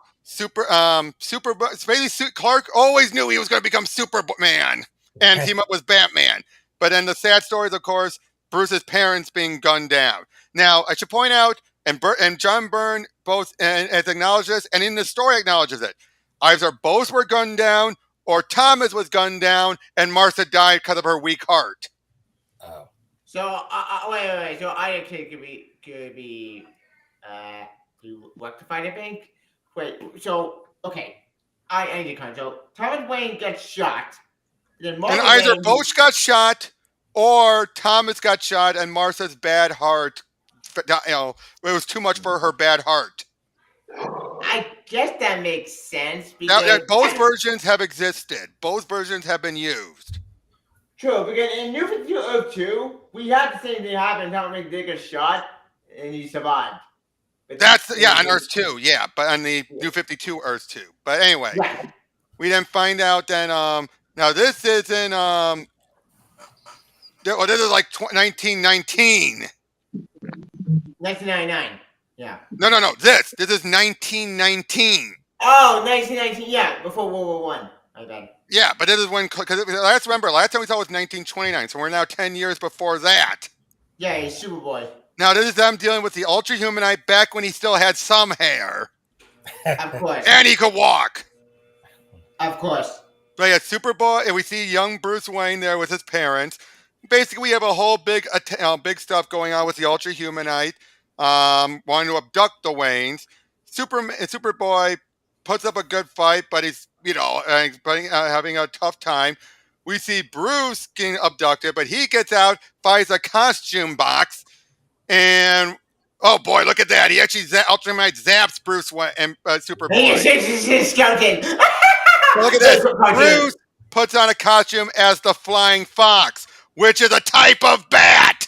Nice. I get it. That is genius. But yeah, Jonathan shows up with his shotgun, shoots the Ultra Humanite's device, and that's what makes him be lose feeling in his legs. Yeah. Paraplegic is what you were trying to say. And then now Jonathan eventually by this point, Superboy, they were coming here to warn the Waynes, to tell the Waynes, to try and change history. But things got in the way and they thought they failed. But it turns out Jonathan brought Thomas back over to. Now remember this. In this case, Smallville is not in Kansas. No. Not pre-crisis. No, pre-crisis. Smallville was not that far off from Metropolis. That's right. Oh yeah, pre-crisis. So that's why they were in Metropolis. They could drive over there pretty quickly. But yeah, so basically in less than 2 months, the Waynes are going to die. He shows them it, and Jonathan showed him it, and even says things don't. The future isn't set. We don't know it. Show me that Bruce Wayne is Batman, and he remembers when he wore a costume beforehand. Like if all of this is true, I have no reason to doubt it. Bruce Wayne will become Batman because of what happens in 57 days. If I now take steps to avoid that event, there will be no Batman. No, this can't be going where I think. Basically, this is where and Jonathan finds out the Waynes had died. He's like, I warned him. What happened? Are you ready, darling? Yes. You're certain this is the night, Thomas? Yes. Just a few hours from now. Then let's not talk about it anymore. We've made up our minds. What must be, must be. For the good of the city, darling. Perhaps the whole world. Come along, Father. We're going to be late. And we wouldn't want that, would we? Knowing how much you love Douglas Fairbanks. But there's something your mother and I want to say, son. We might not have the chance later. What is it, Father? That we love you, Bruce. Sometimes with all of our business and charities and things keeping us busy, we might not have said that as often as we should. But it's true. We love you very, very much. And you must never forget that, son, no matter what might happen. Now, go and tell Alfred to bring the car around. Yes, Father. This is the right thing to do, isn't it, Thomas? It seems almost sinful to walk knowingly to one's death, to leave Bruce alone. He won't be alone. I've told Alfred to take care of our son. And now there's something I need to say to you, my darling. Something I've always also been lax about saying with all my other concerns. You don't need to, Thomas. You might not say the words, but your actions say it for you every day. And I love you too, with all my heart. They went knowing they were going to die. Holy shit. Wow, that's depressing. Damn. Wow. This is what won me over. Wow. Yeah, that's something heartbreaking. else. Wow. That's an interesting take. I'm Yeah, speechless. because I am officially speechless. Yeah. Now that's the end of that mini. Now we go into the final 12 issues, and this is going to be a breeze. But here, in this case, we jump centuries. How many We're not centuries? We're not even 500. So we jump every issue except for one is going to be jumping a century forward. So we're in the 20th century first. So this is back when it's still Superboy. And we open up right away with Saturn Girl banged up. Saturn Girl. I love Saturn Girl. Yep. She is battered. She is trashed. Don't you And mean then when John Superman Kent's finds up. True Love? What? Don't you mean John Kent's True Love? Ah! Very funny. Why'd you have to bring that up? Come But yeah, anyway. All right, who's laughing? Superman flies off and finds what seems to be a handful of parademons. Now, by this point, because again we're dealing with the continuity stuff, for just this one appearance and only appearance, we see Jarvis Pennyworth, the original butler before Alfred. Right. Oh wow. I thought Jarvis Iron Man butler. No. In the original Golden Age, we had Jarvis for a short while. Now he wasn't Pennyworth; he was just Jarvis. But then they decided. So here, Byrne is having him be Alfred's father. Oh, Alfred's father. That makes sense. Yep. Now, of course, that's Lana there. They're trying to push her out, but she feels like something's going on here. Yeah. We see Bruce. What? The Red Baron. No, that's Bruce. That's Bruce. Something else to point out in the chat. Nobody can figure out when World War I started. Does anybody know the year? I'm thinking it's 19. I'm with the people who say it's 1914. Yeah, I think it was 1914. Yeah, it was 1914. Yeah. It was 1931. Yep. But anyway, Superboy is attacking these parademons who seem to know a lot more about what's going on. This was the dark side, doesn't it? Later. Patience. But yeah, they're putting up. But then we see Lois had snuck aboard. Wanted to know what the military was up to. Now she regrets it. But yeah, he's working with General Lane. Of course. Lois's dad. And meanwhile, now we find out that Sandgirl is dying. She is dying from her wounds in the future. Oh no. Yep. We see Bruce is flying in, trying to figure out what's going on. We see Lois and Lana meet up. She's trying to say, like, hey, who are you? You're not from Smallville. Tell me how that's any of your business, Carrot Top. First, tell me who you are and what you're doing strolling into a military zone. Oh, and who died and made you the queen of... Boom! They bumped into Saturn Girl's time bubble. Oh. They both get on there, and Lois is trying to figure out what it is. And she even says, like, the Army has nothing this advanced. And how would you know about that, small fry? Because I've been in the Army all my life, Red. Nice. Yep. Now, of course, the machine's going to transport when Saturn Girl dies. It's going to go on automatic, so no one else can get their hands on it. We then see the Army is fighting off against the parademons with Superboy's help. Bruce is there trying to help out. He has not become Batman, Robin yet. Bruce grabs the device the parademons are using, throw it to Superboy, destroys it, and was it destroyed? Because that's a device they've been using to jump through time. But was it destroyed? They're stuck there and wiped out by the U.S. military. Saturn Girl then dies, but beforehand, she wipes everyone within a few miles radius, their memories of what happened. Dang. As far as they know, they don't think it was an alien invasion. They just think it was a skirmish or something. But when it shows up, like, I have this weird feeling something has just slipped my mind. I sure hope it wasn't something important. I shows to point out that Lois and Lana have been transported away. Oh boy. Yep. Now we go into the 21st century now. So this is well after everything from the last mini. By this point, Clark and Amanda, that was Ransack, have twin girls, Lois and Laura. And they're Supergirl Red and Supergirl Blue. Oh no, not the red and blue again. Yep. We also find out that Amanda has been working in Arkham to try and help rehabilitate people, especially Lex. But Lex got away. Again. He has a He always spider gets bot. away. Yep. He has a spider bot robot. We see Bruce and Clark meet up again as they've been having this weird premonition about something going on in Smallville all those years ago. And they're trying to figure out what it was. And they, meanwhile, we're seeing Lex has teamed up with the Parademons. Now, and in the last issue, the Parademons said they worked was Lex. So for them, while we're moving forward, they're moving back. What? And this is a much larger group of Parademons than last time. Meanwhile, we see Superman feels like he finds the Parademons, their body's been buried. So he decides he's going to head to New Genesis to visit them. We see on New Genesis, they're getting a warning. Superman decides to let them know where he's heading and to keep an eye, to open a portal to Apocalypse, which Hal says no problem. We also see OMAC is attacking Lex. Big fight happens. It starts. They're trying to figure out what to do about Lex.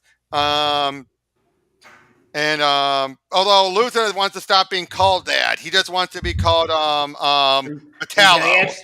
Oh, Metallo, of course. Yep. Wait, what I missed? But yeah, so he starts attacking them all. The kryptonite's weakening them. At the same time, Superman heads over to New Genesis. We see Luthor stops OMAC by returning him back to Buddy Blank. Oh yeah, OMAC. I know him. He's from the Silver Age. Yeah, yep. He had to in Bendis region. In the the region. But anyway, we see that Superman shows up in New Genesis just as Apocalypse shows up. Now, by this point, they believe Darkseid has already been dead and defeated by Orion. Here we go. But then all of a sudden, something happens that's going to keep them, New Genesis, stuck, and Superman stuck there with them. Oh no! Yep. We see Clark show up and everything. Things seem to be going to hell, and then finally Luthor sets off an EE. A big one, of course. A big one. As we now go to 100 years have passed since then. 100 years. Yeah. Now remember, Bruce is immortal, and Kryptonians are stupidly long-lived. Kind of saying from Dragon Ball Z. Yeah. But yeah, we see this young blonde sneaking around named Cam. Now, you think it's Kamandi, but we'll get to that. But yeah, they're swinging around. Now, I showed the point the parademons transported away before that device went off. Wait, what? The parademons transported away to the prior issue. Remember, they're moving backwards in time. Of course. Okay, but yeah, we find out things are they're trying to figure out what's going on. We see that Clark is now naming himself Superman because they need the icon. Also, being close to the that device, to the EMP, aged him a little. Hence why he's now gray-haired. That's Superman with Devil Superman suit. From Superman with the symbol. Yep. Now we see the parademons show up, even larger than they were beforehand. Yep. And they're working on. They find what ends up being the Brother Eye satellite. Oh no! Which they end up bringing back in time, and that's what started everything in the first place. But unfortunately, being at the heart of the EMP stunted Lois and Lara's aging. So while they are 8 and they are years are going by, they're stuck as teenagers. As 14-year-olds. That's a teenager. You're right. Wait. I'm confused. Okay, let me see. So they were stuck at the middle of the EMP device. And then because of that, they're now stuck in their ages. Because something about their Kryptonian biology is because they normally can't age, or their age is slow. But for some reason, that EMP caused it to they can't grow up any further. Okay, but you said Lois, so okay. No. Okay, these are Superman's great grandchildren, and they are named Lois and Lara. Oh, okay. Now I get. Yeah, but I got confused with the name. Can I just say that guy with the visor sunglasses, he looked like Stan Lee. A little. He did. Face front, don't believe this. It's the imaginary tale.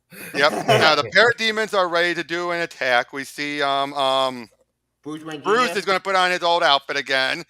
BJ is there, but he still wants to help out behind the scenes while Bruce continues on as Batman. So cool. Yep. We then see Batman is trying to find this Cam, and because they need them. So they bring. Omnis Notora says in the chat, 14-year-olds, those raging hormones. Good luck with that. Yeah, but nice. But yeah, Supergirls fight off against the Parademons, smashing them. So they decide to head back in time again. Oh boy.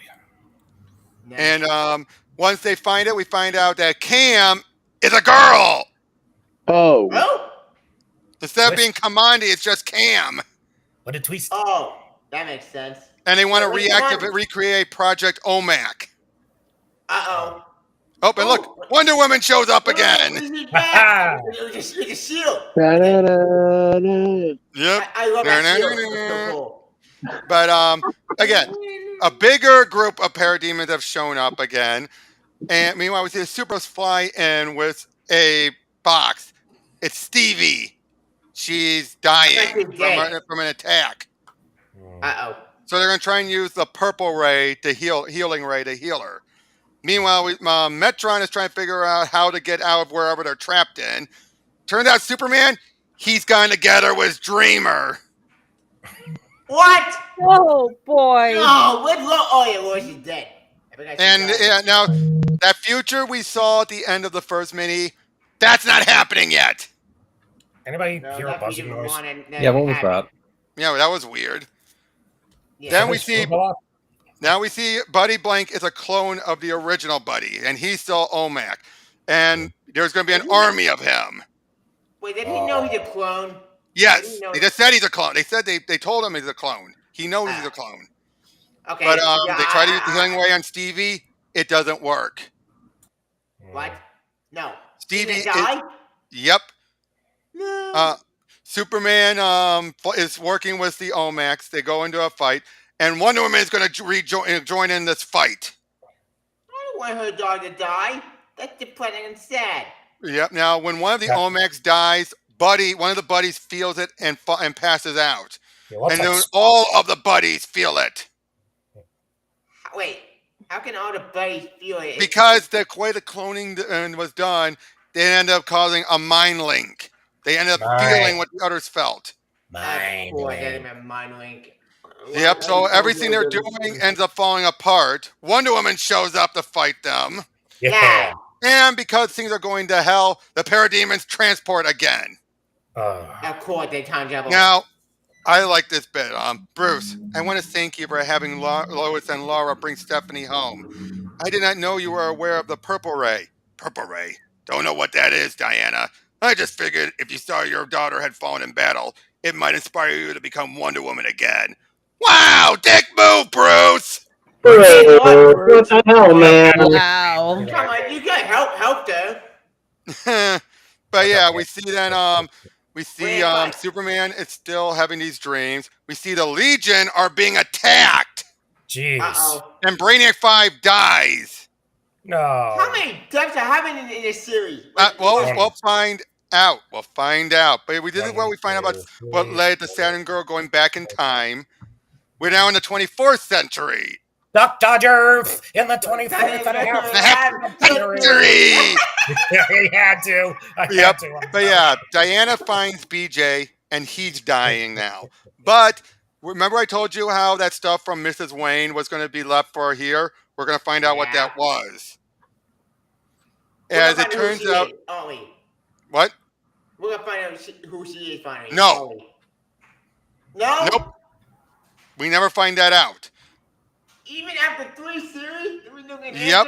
Again, because what he wants was when he wanted to introduce her, it would have been too late.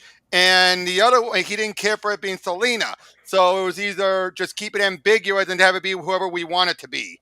But anyway, basically, she tells him something that was important to tell them. And for some reason, something seems to be throwing BJ off a little bit. And then here's where we get the message. Hello, Bruce. Hello, BJ. You're watching this, so that means I'm dead. I wonder what that feels like. As I already have told you, there's something very important you need to know.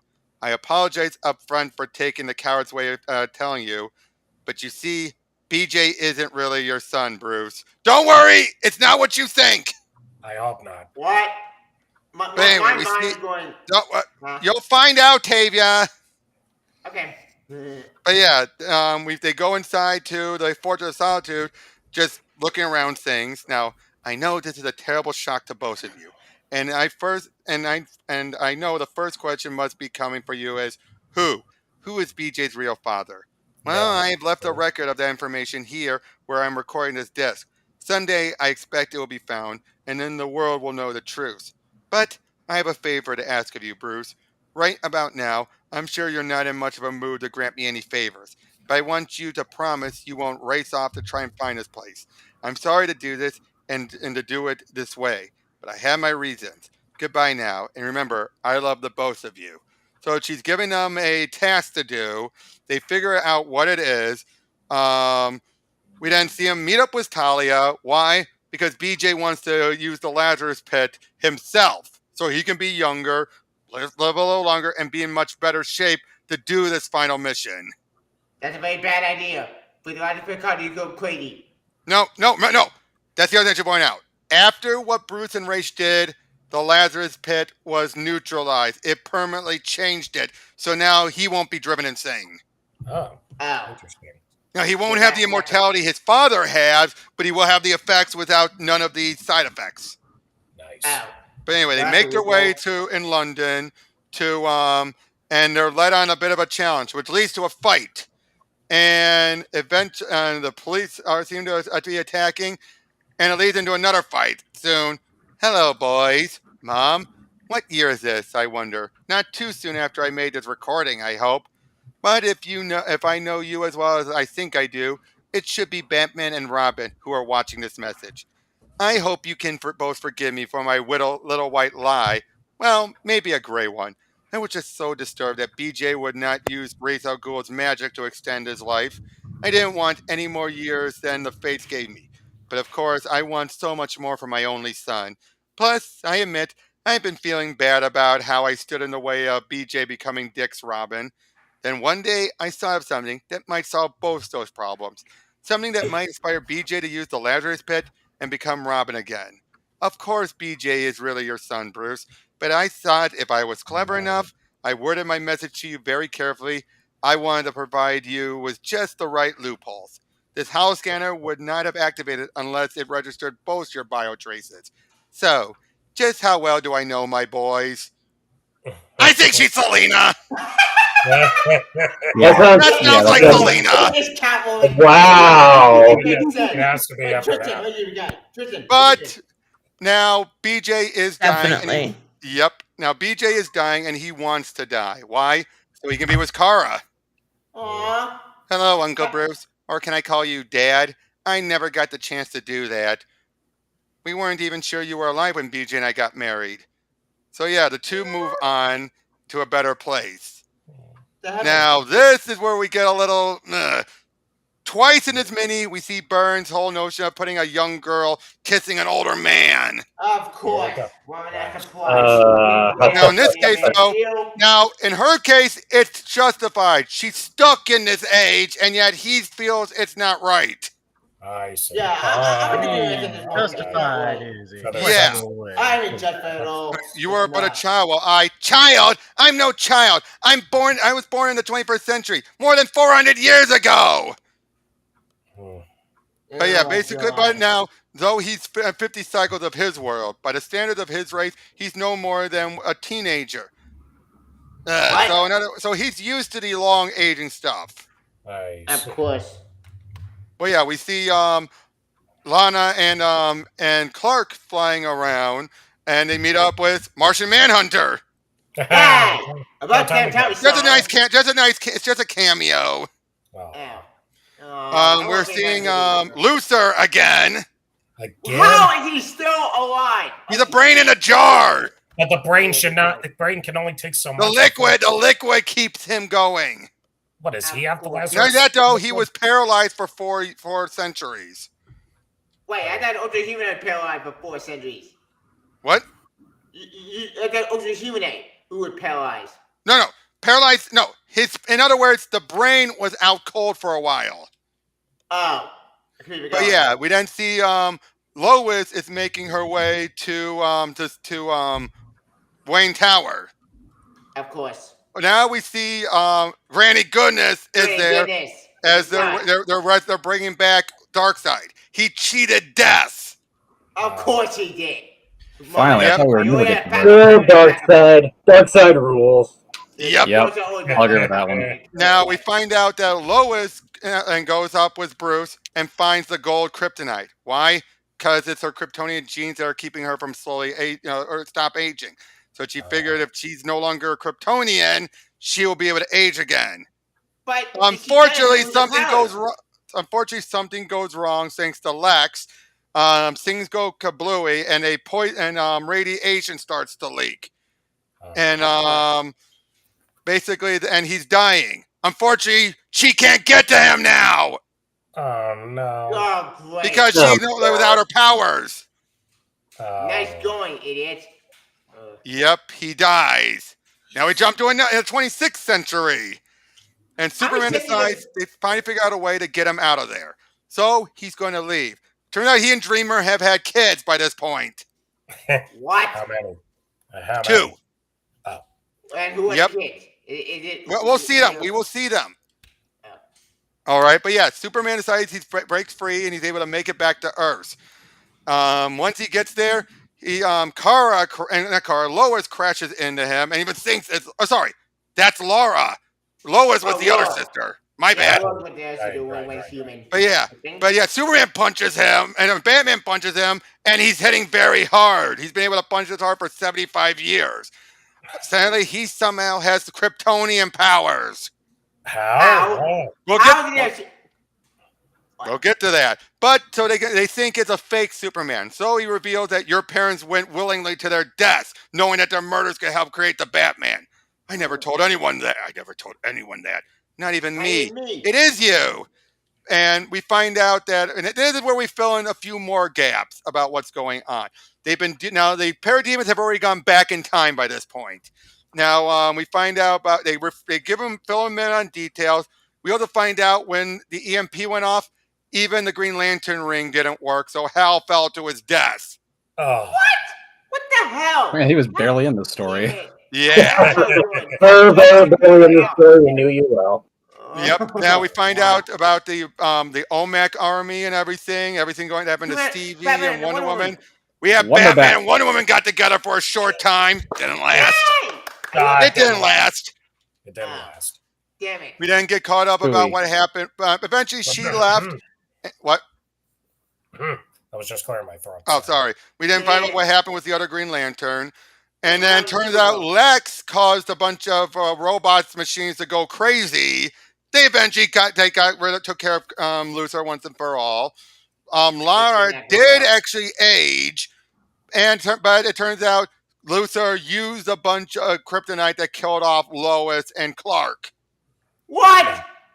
And yep, and then now Lara used the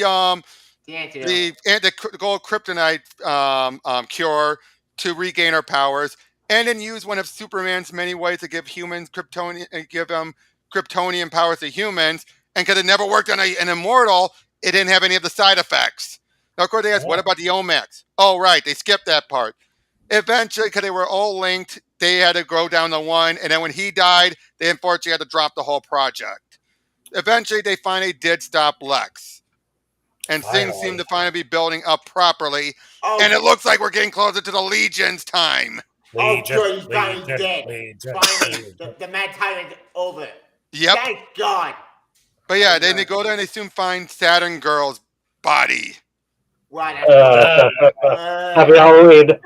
Yep. Now Superman tries to go go forward in time, but it doesn't work yet. We also see Lois and Lana are heading back towards the future. They're trying to figure out what's going on, but they know there's nothing they can do to stop it.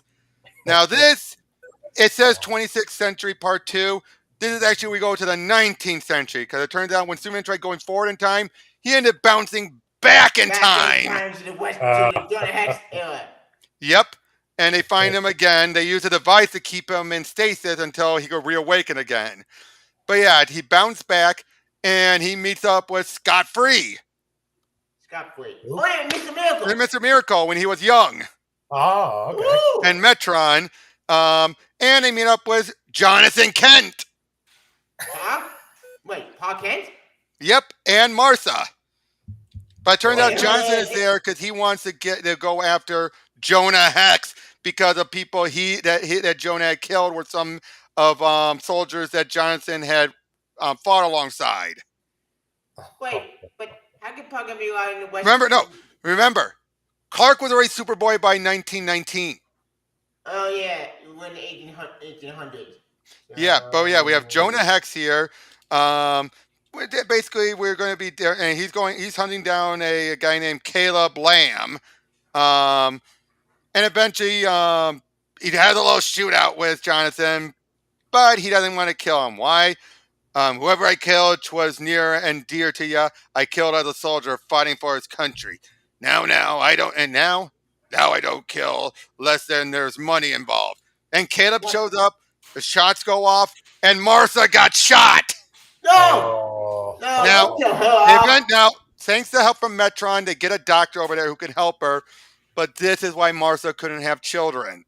Oh, God. Hey, Robert. Yeah.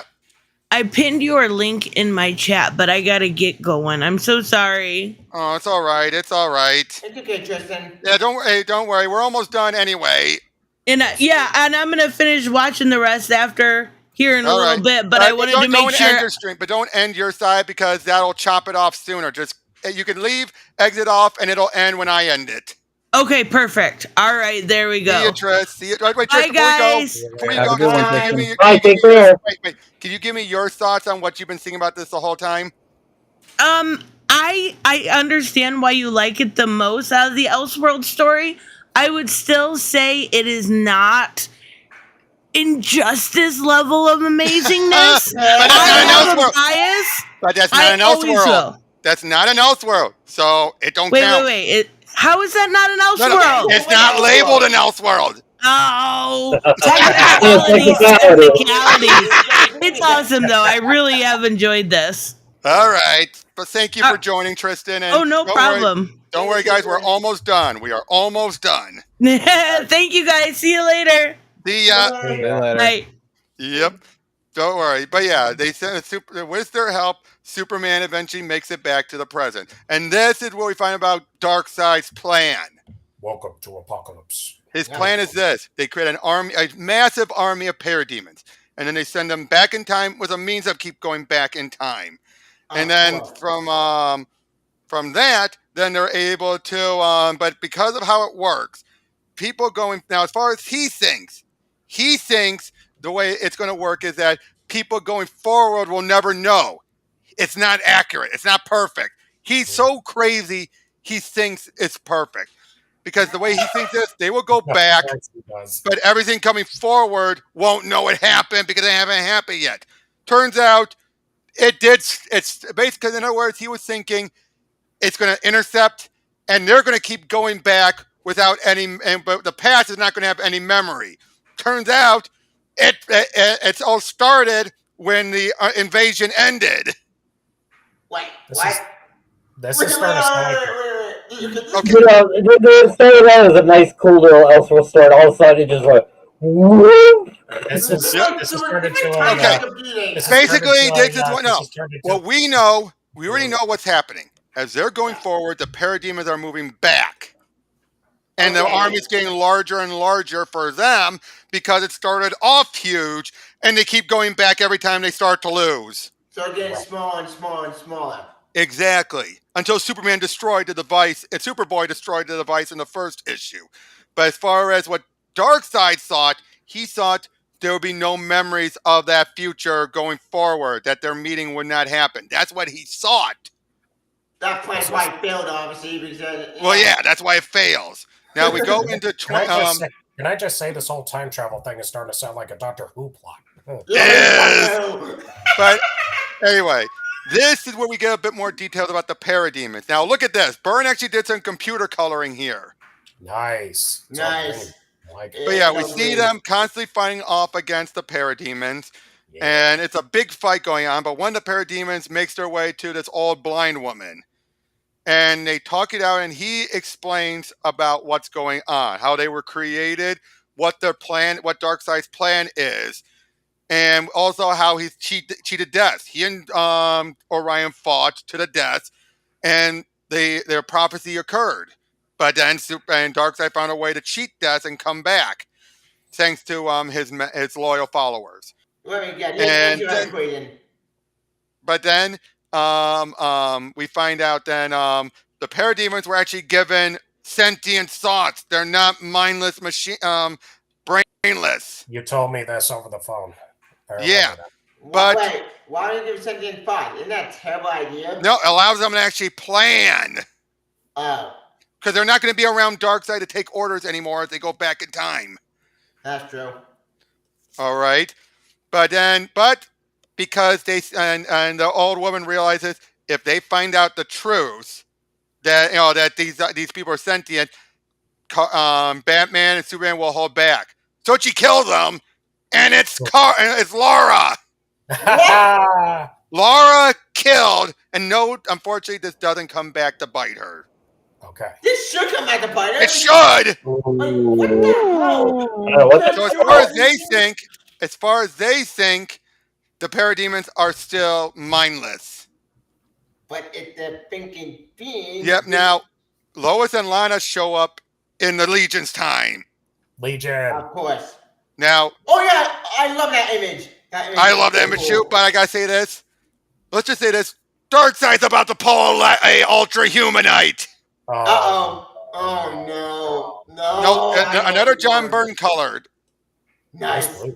That's blue. Oh, but yeah, we see Metron heading there. They meets up with all of them now. Hi, buddy. But yeah, they're trying to figure out where Superman is. There's his son. Wait, you mean a lion or no? That's Superman's son. This boy right here. Wait, with like him and Dreamer? Yeah. So it's Joe Kent, right? Yeah. No, sorry. There's the kid. Sorry. The human kid. That's Yep. They only have they have the powers of Kryptonian and New Gods. Wow. Lar-El and I don't know what the sister's name is. Let me see.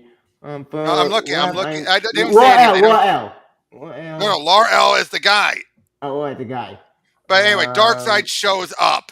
Now, we find out during this time, Bruce and Laura got together and had a kid who died in between times.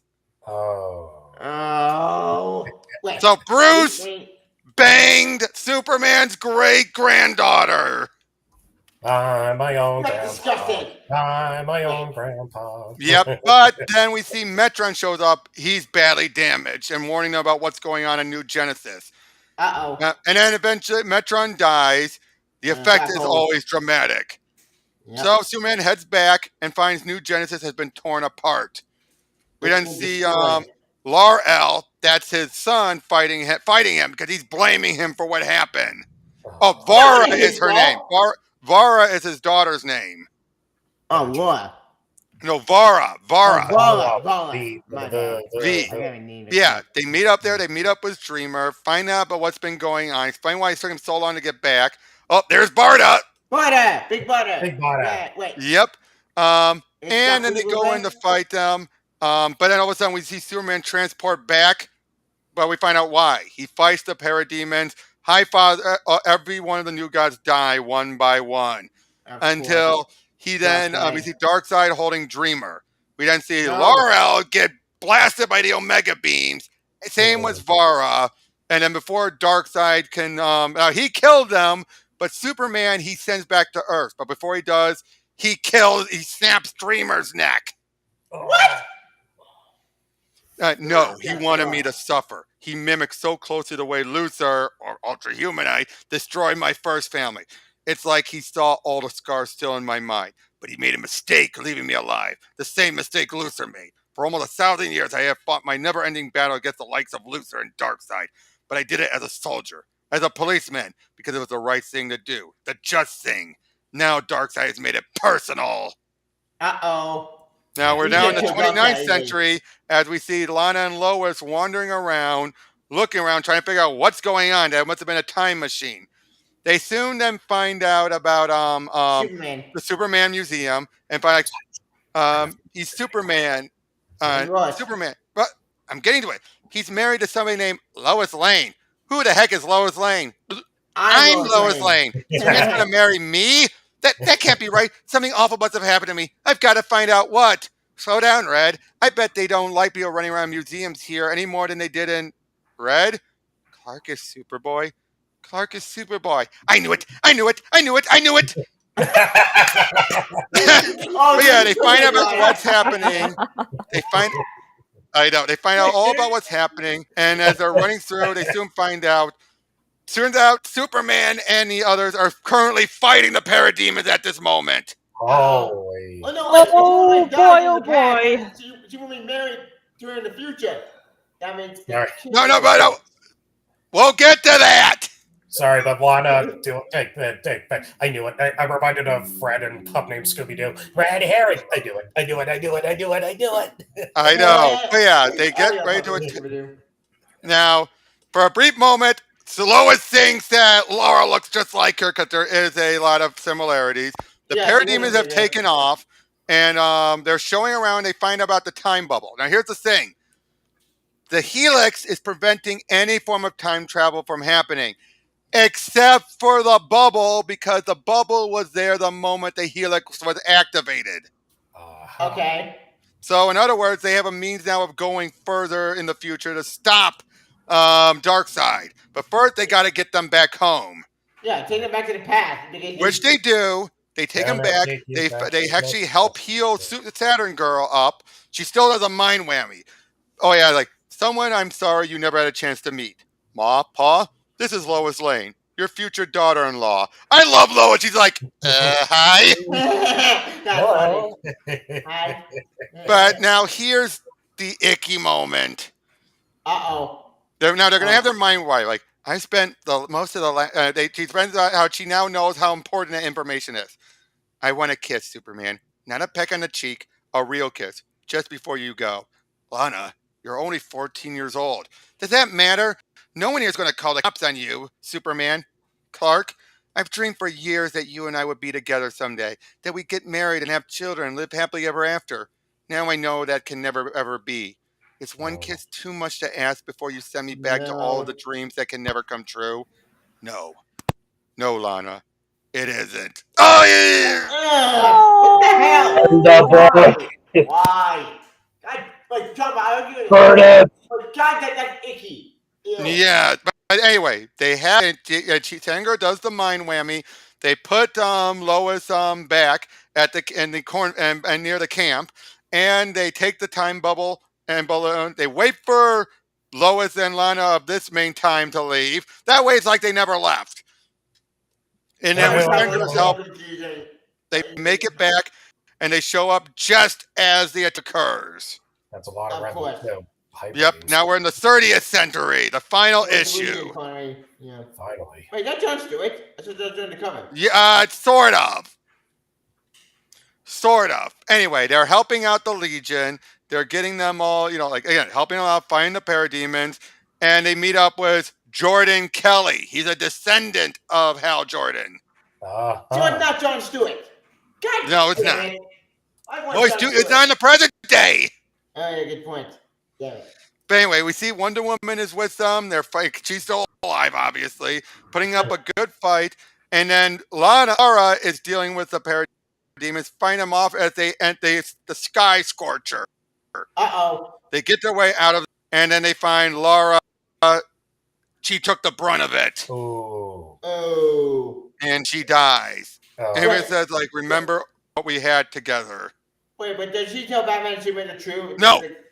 Oh. They never know. It dies with her. They still don't know. Even yeah.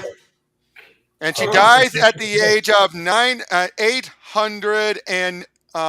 89. Holy. 989 years old? That's how old she was. 2014 to 23 or 25, whichever. 2999. But yeah, they're going to attack Darkseid. They're going in for a big fight. This is it for all the moles. Get him. Yep. We see Batman fighting. Let's do this. We see Batman fighting Granny Goodness. She kills him. What?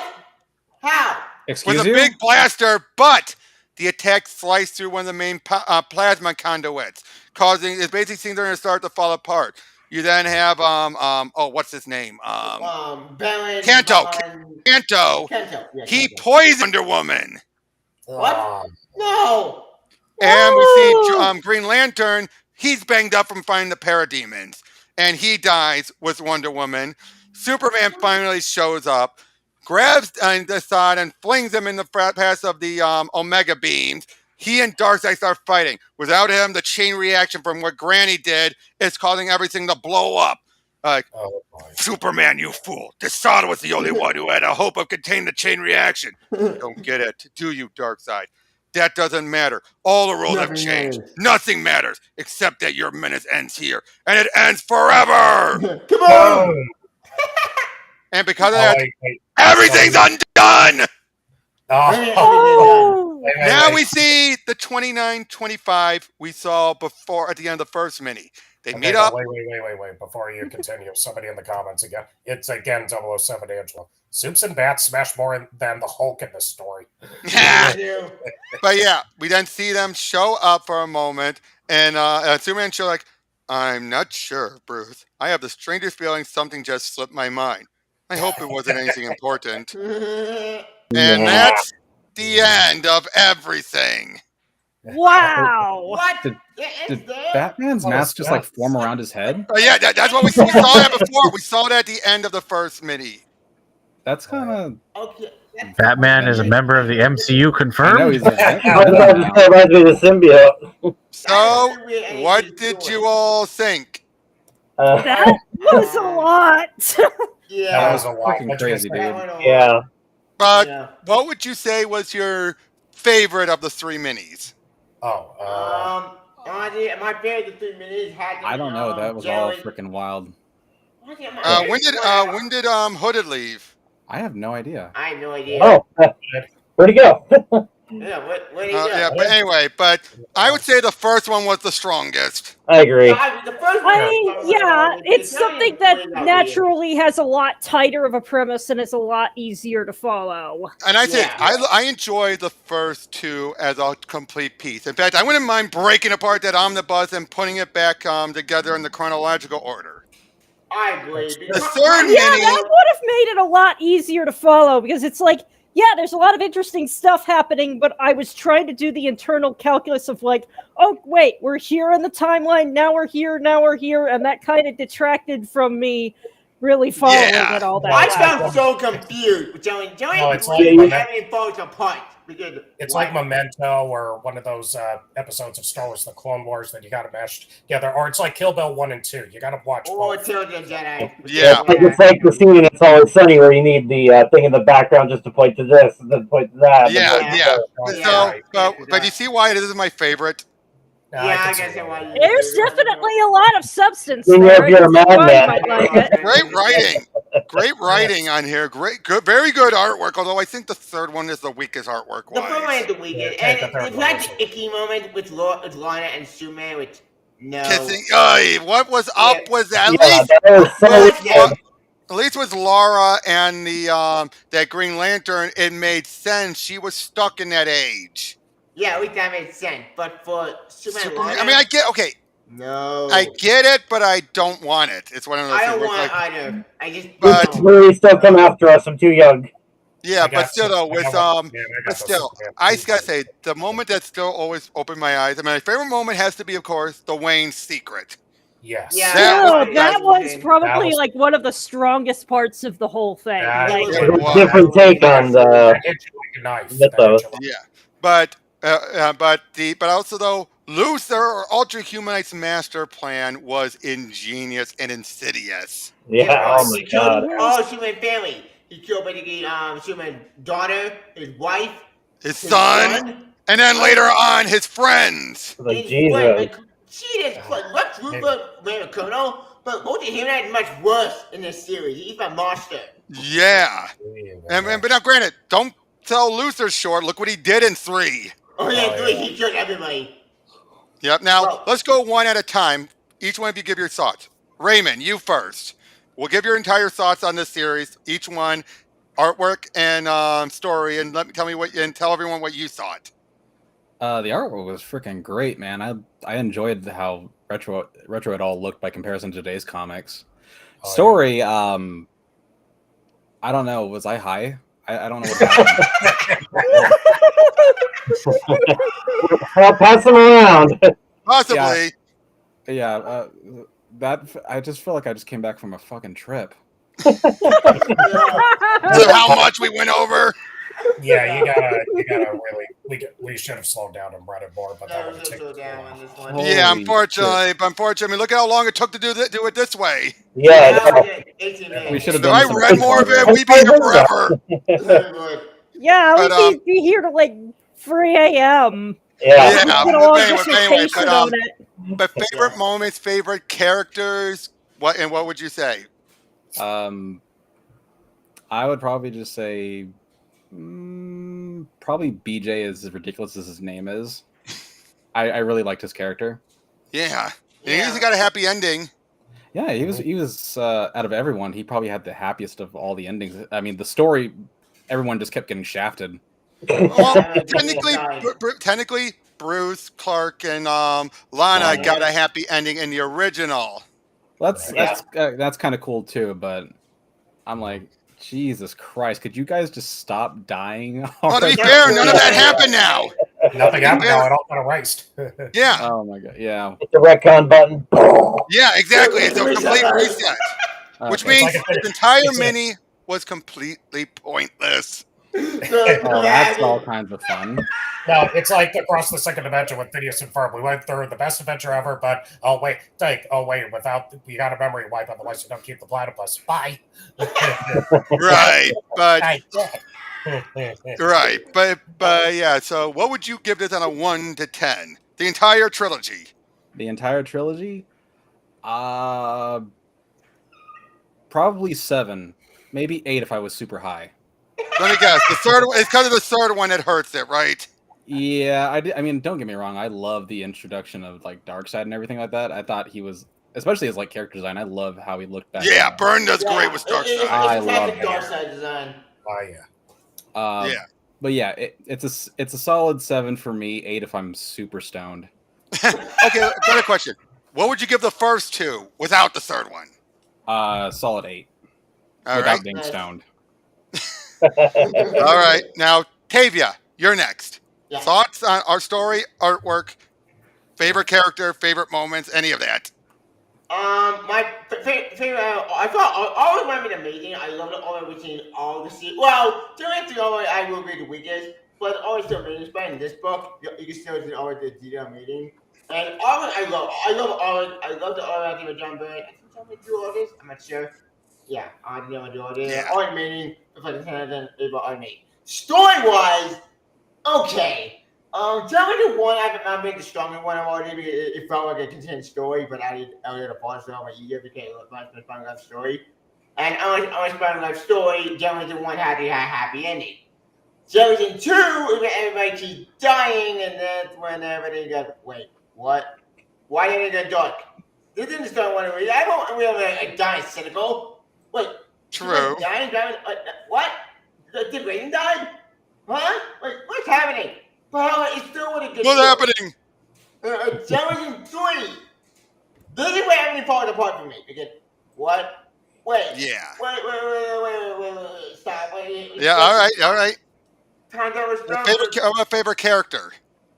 my favorite character I've already done it was, I think, besides Superman, Batman, obviously, favorite character had to be Superman, Batman, but also made Bruce Jr., because Bruce Jr. was had a happy ending. Yeah, Bruce I Jr. know it's Supergirl, Laura, who Laura? got killed her with that. Yeah.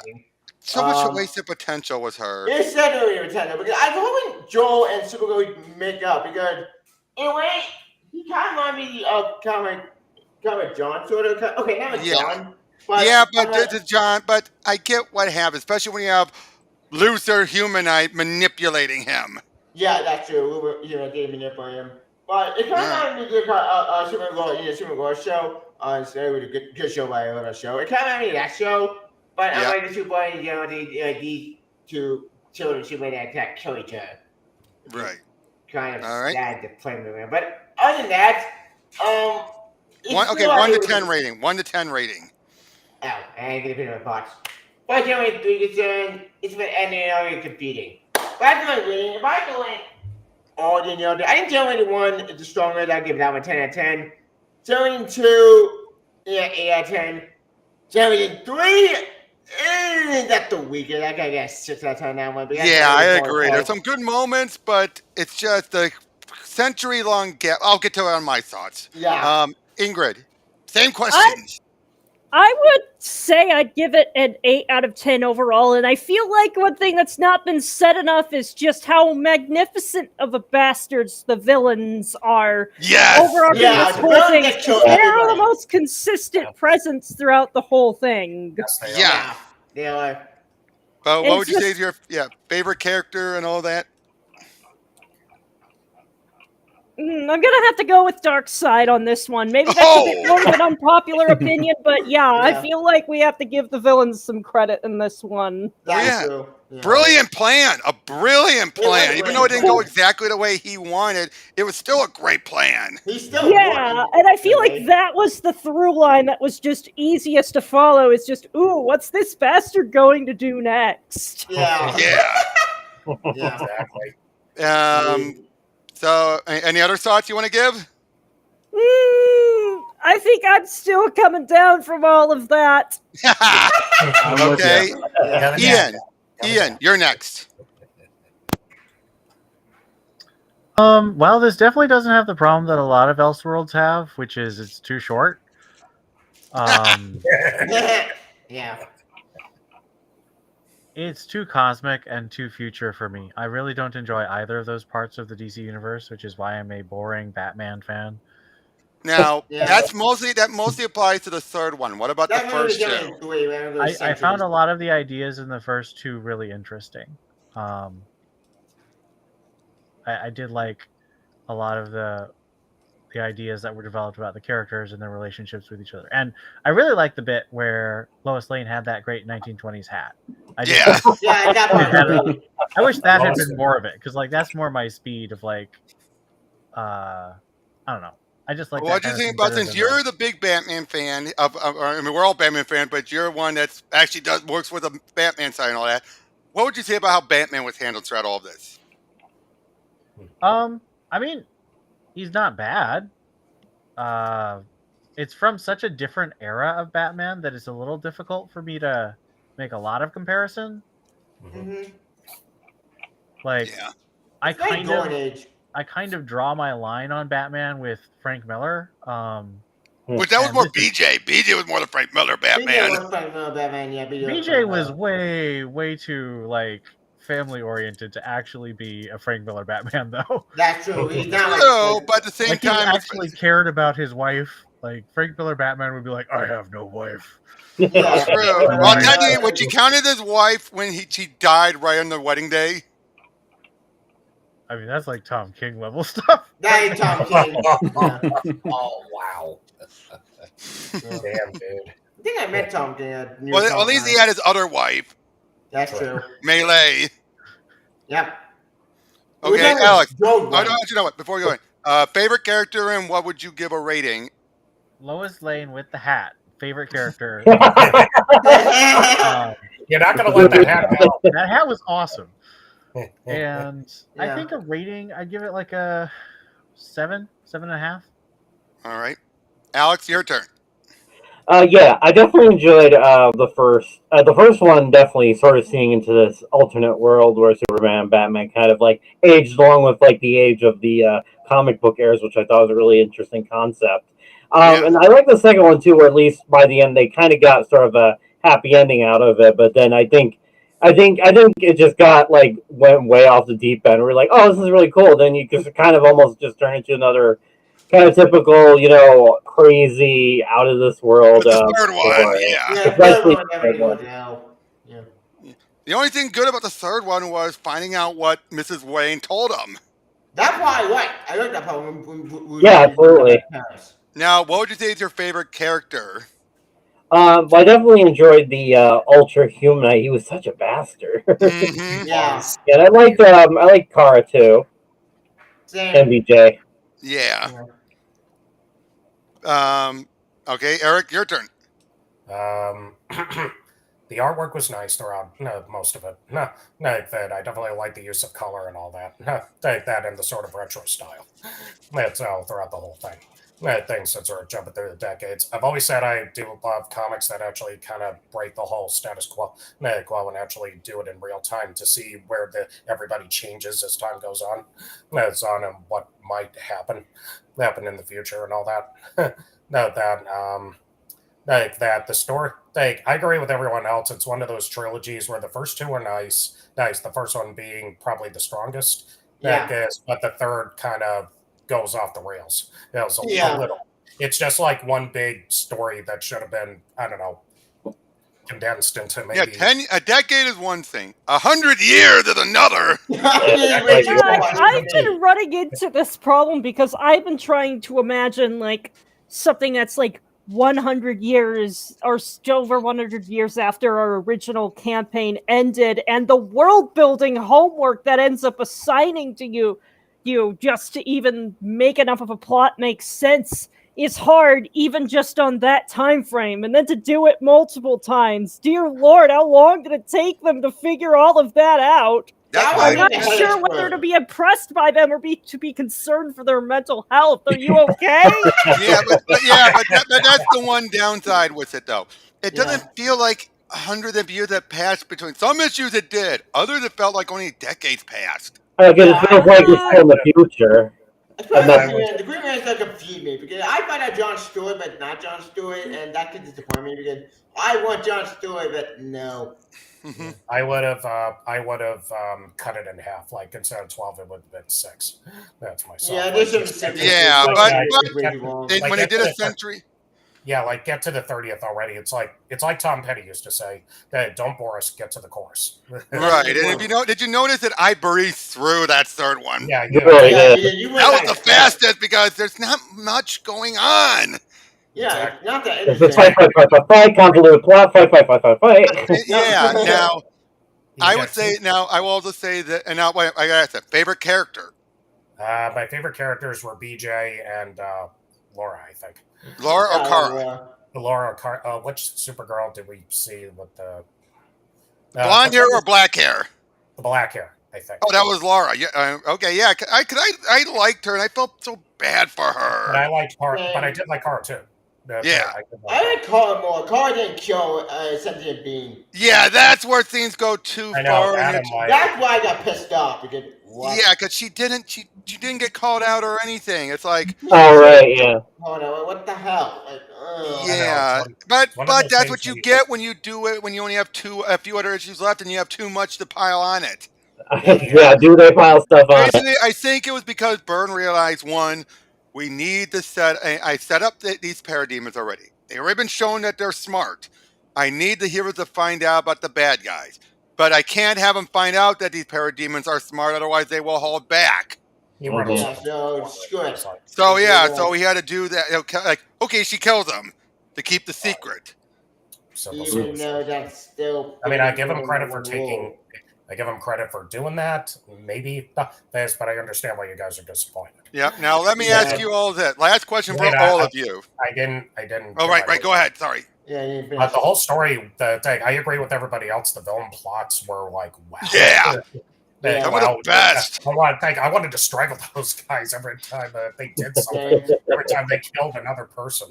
Hamid, it's Laura that got away with murder, not Kara. Laura got it.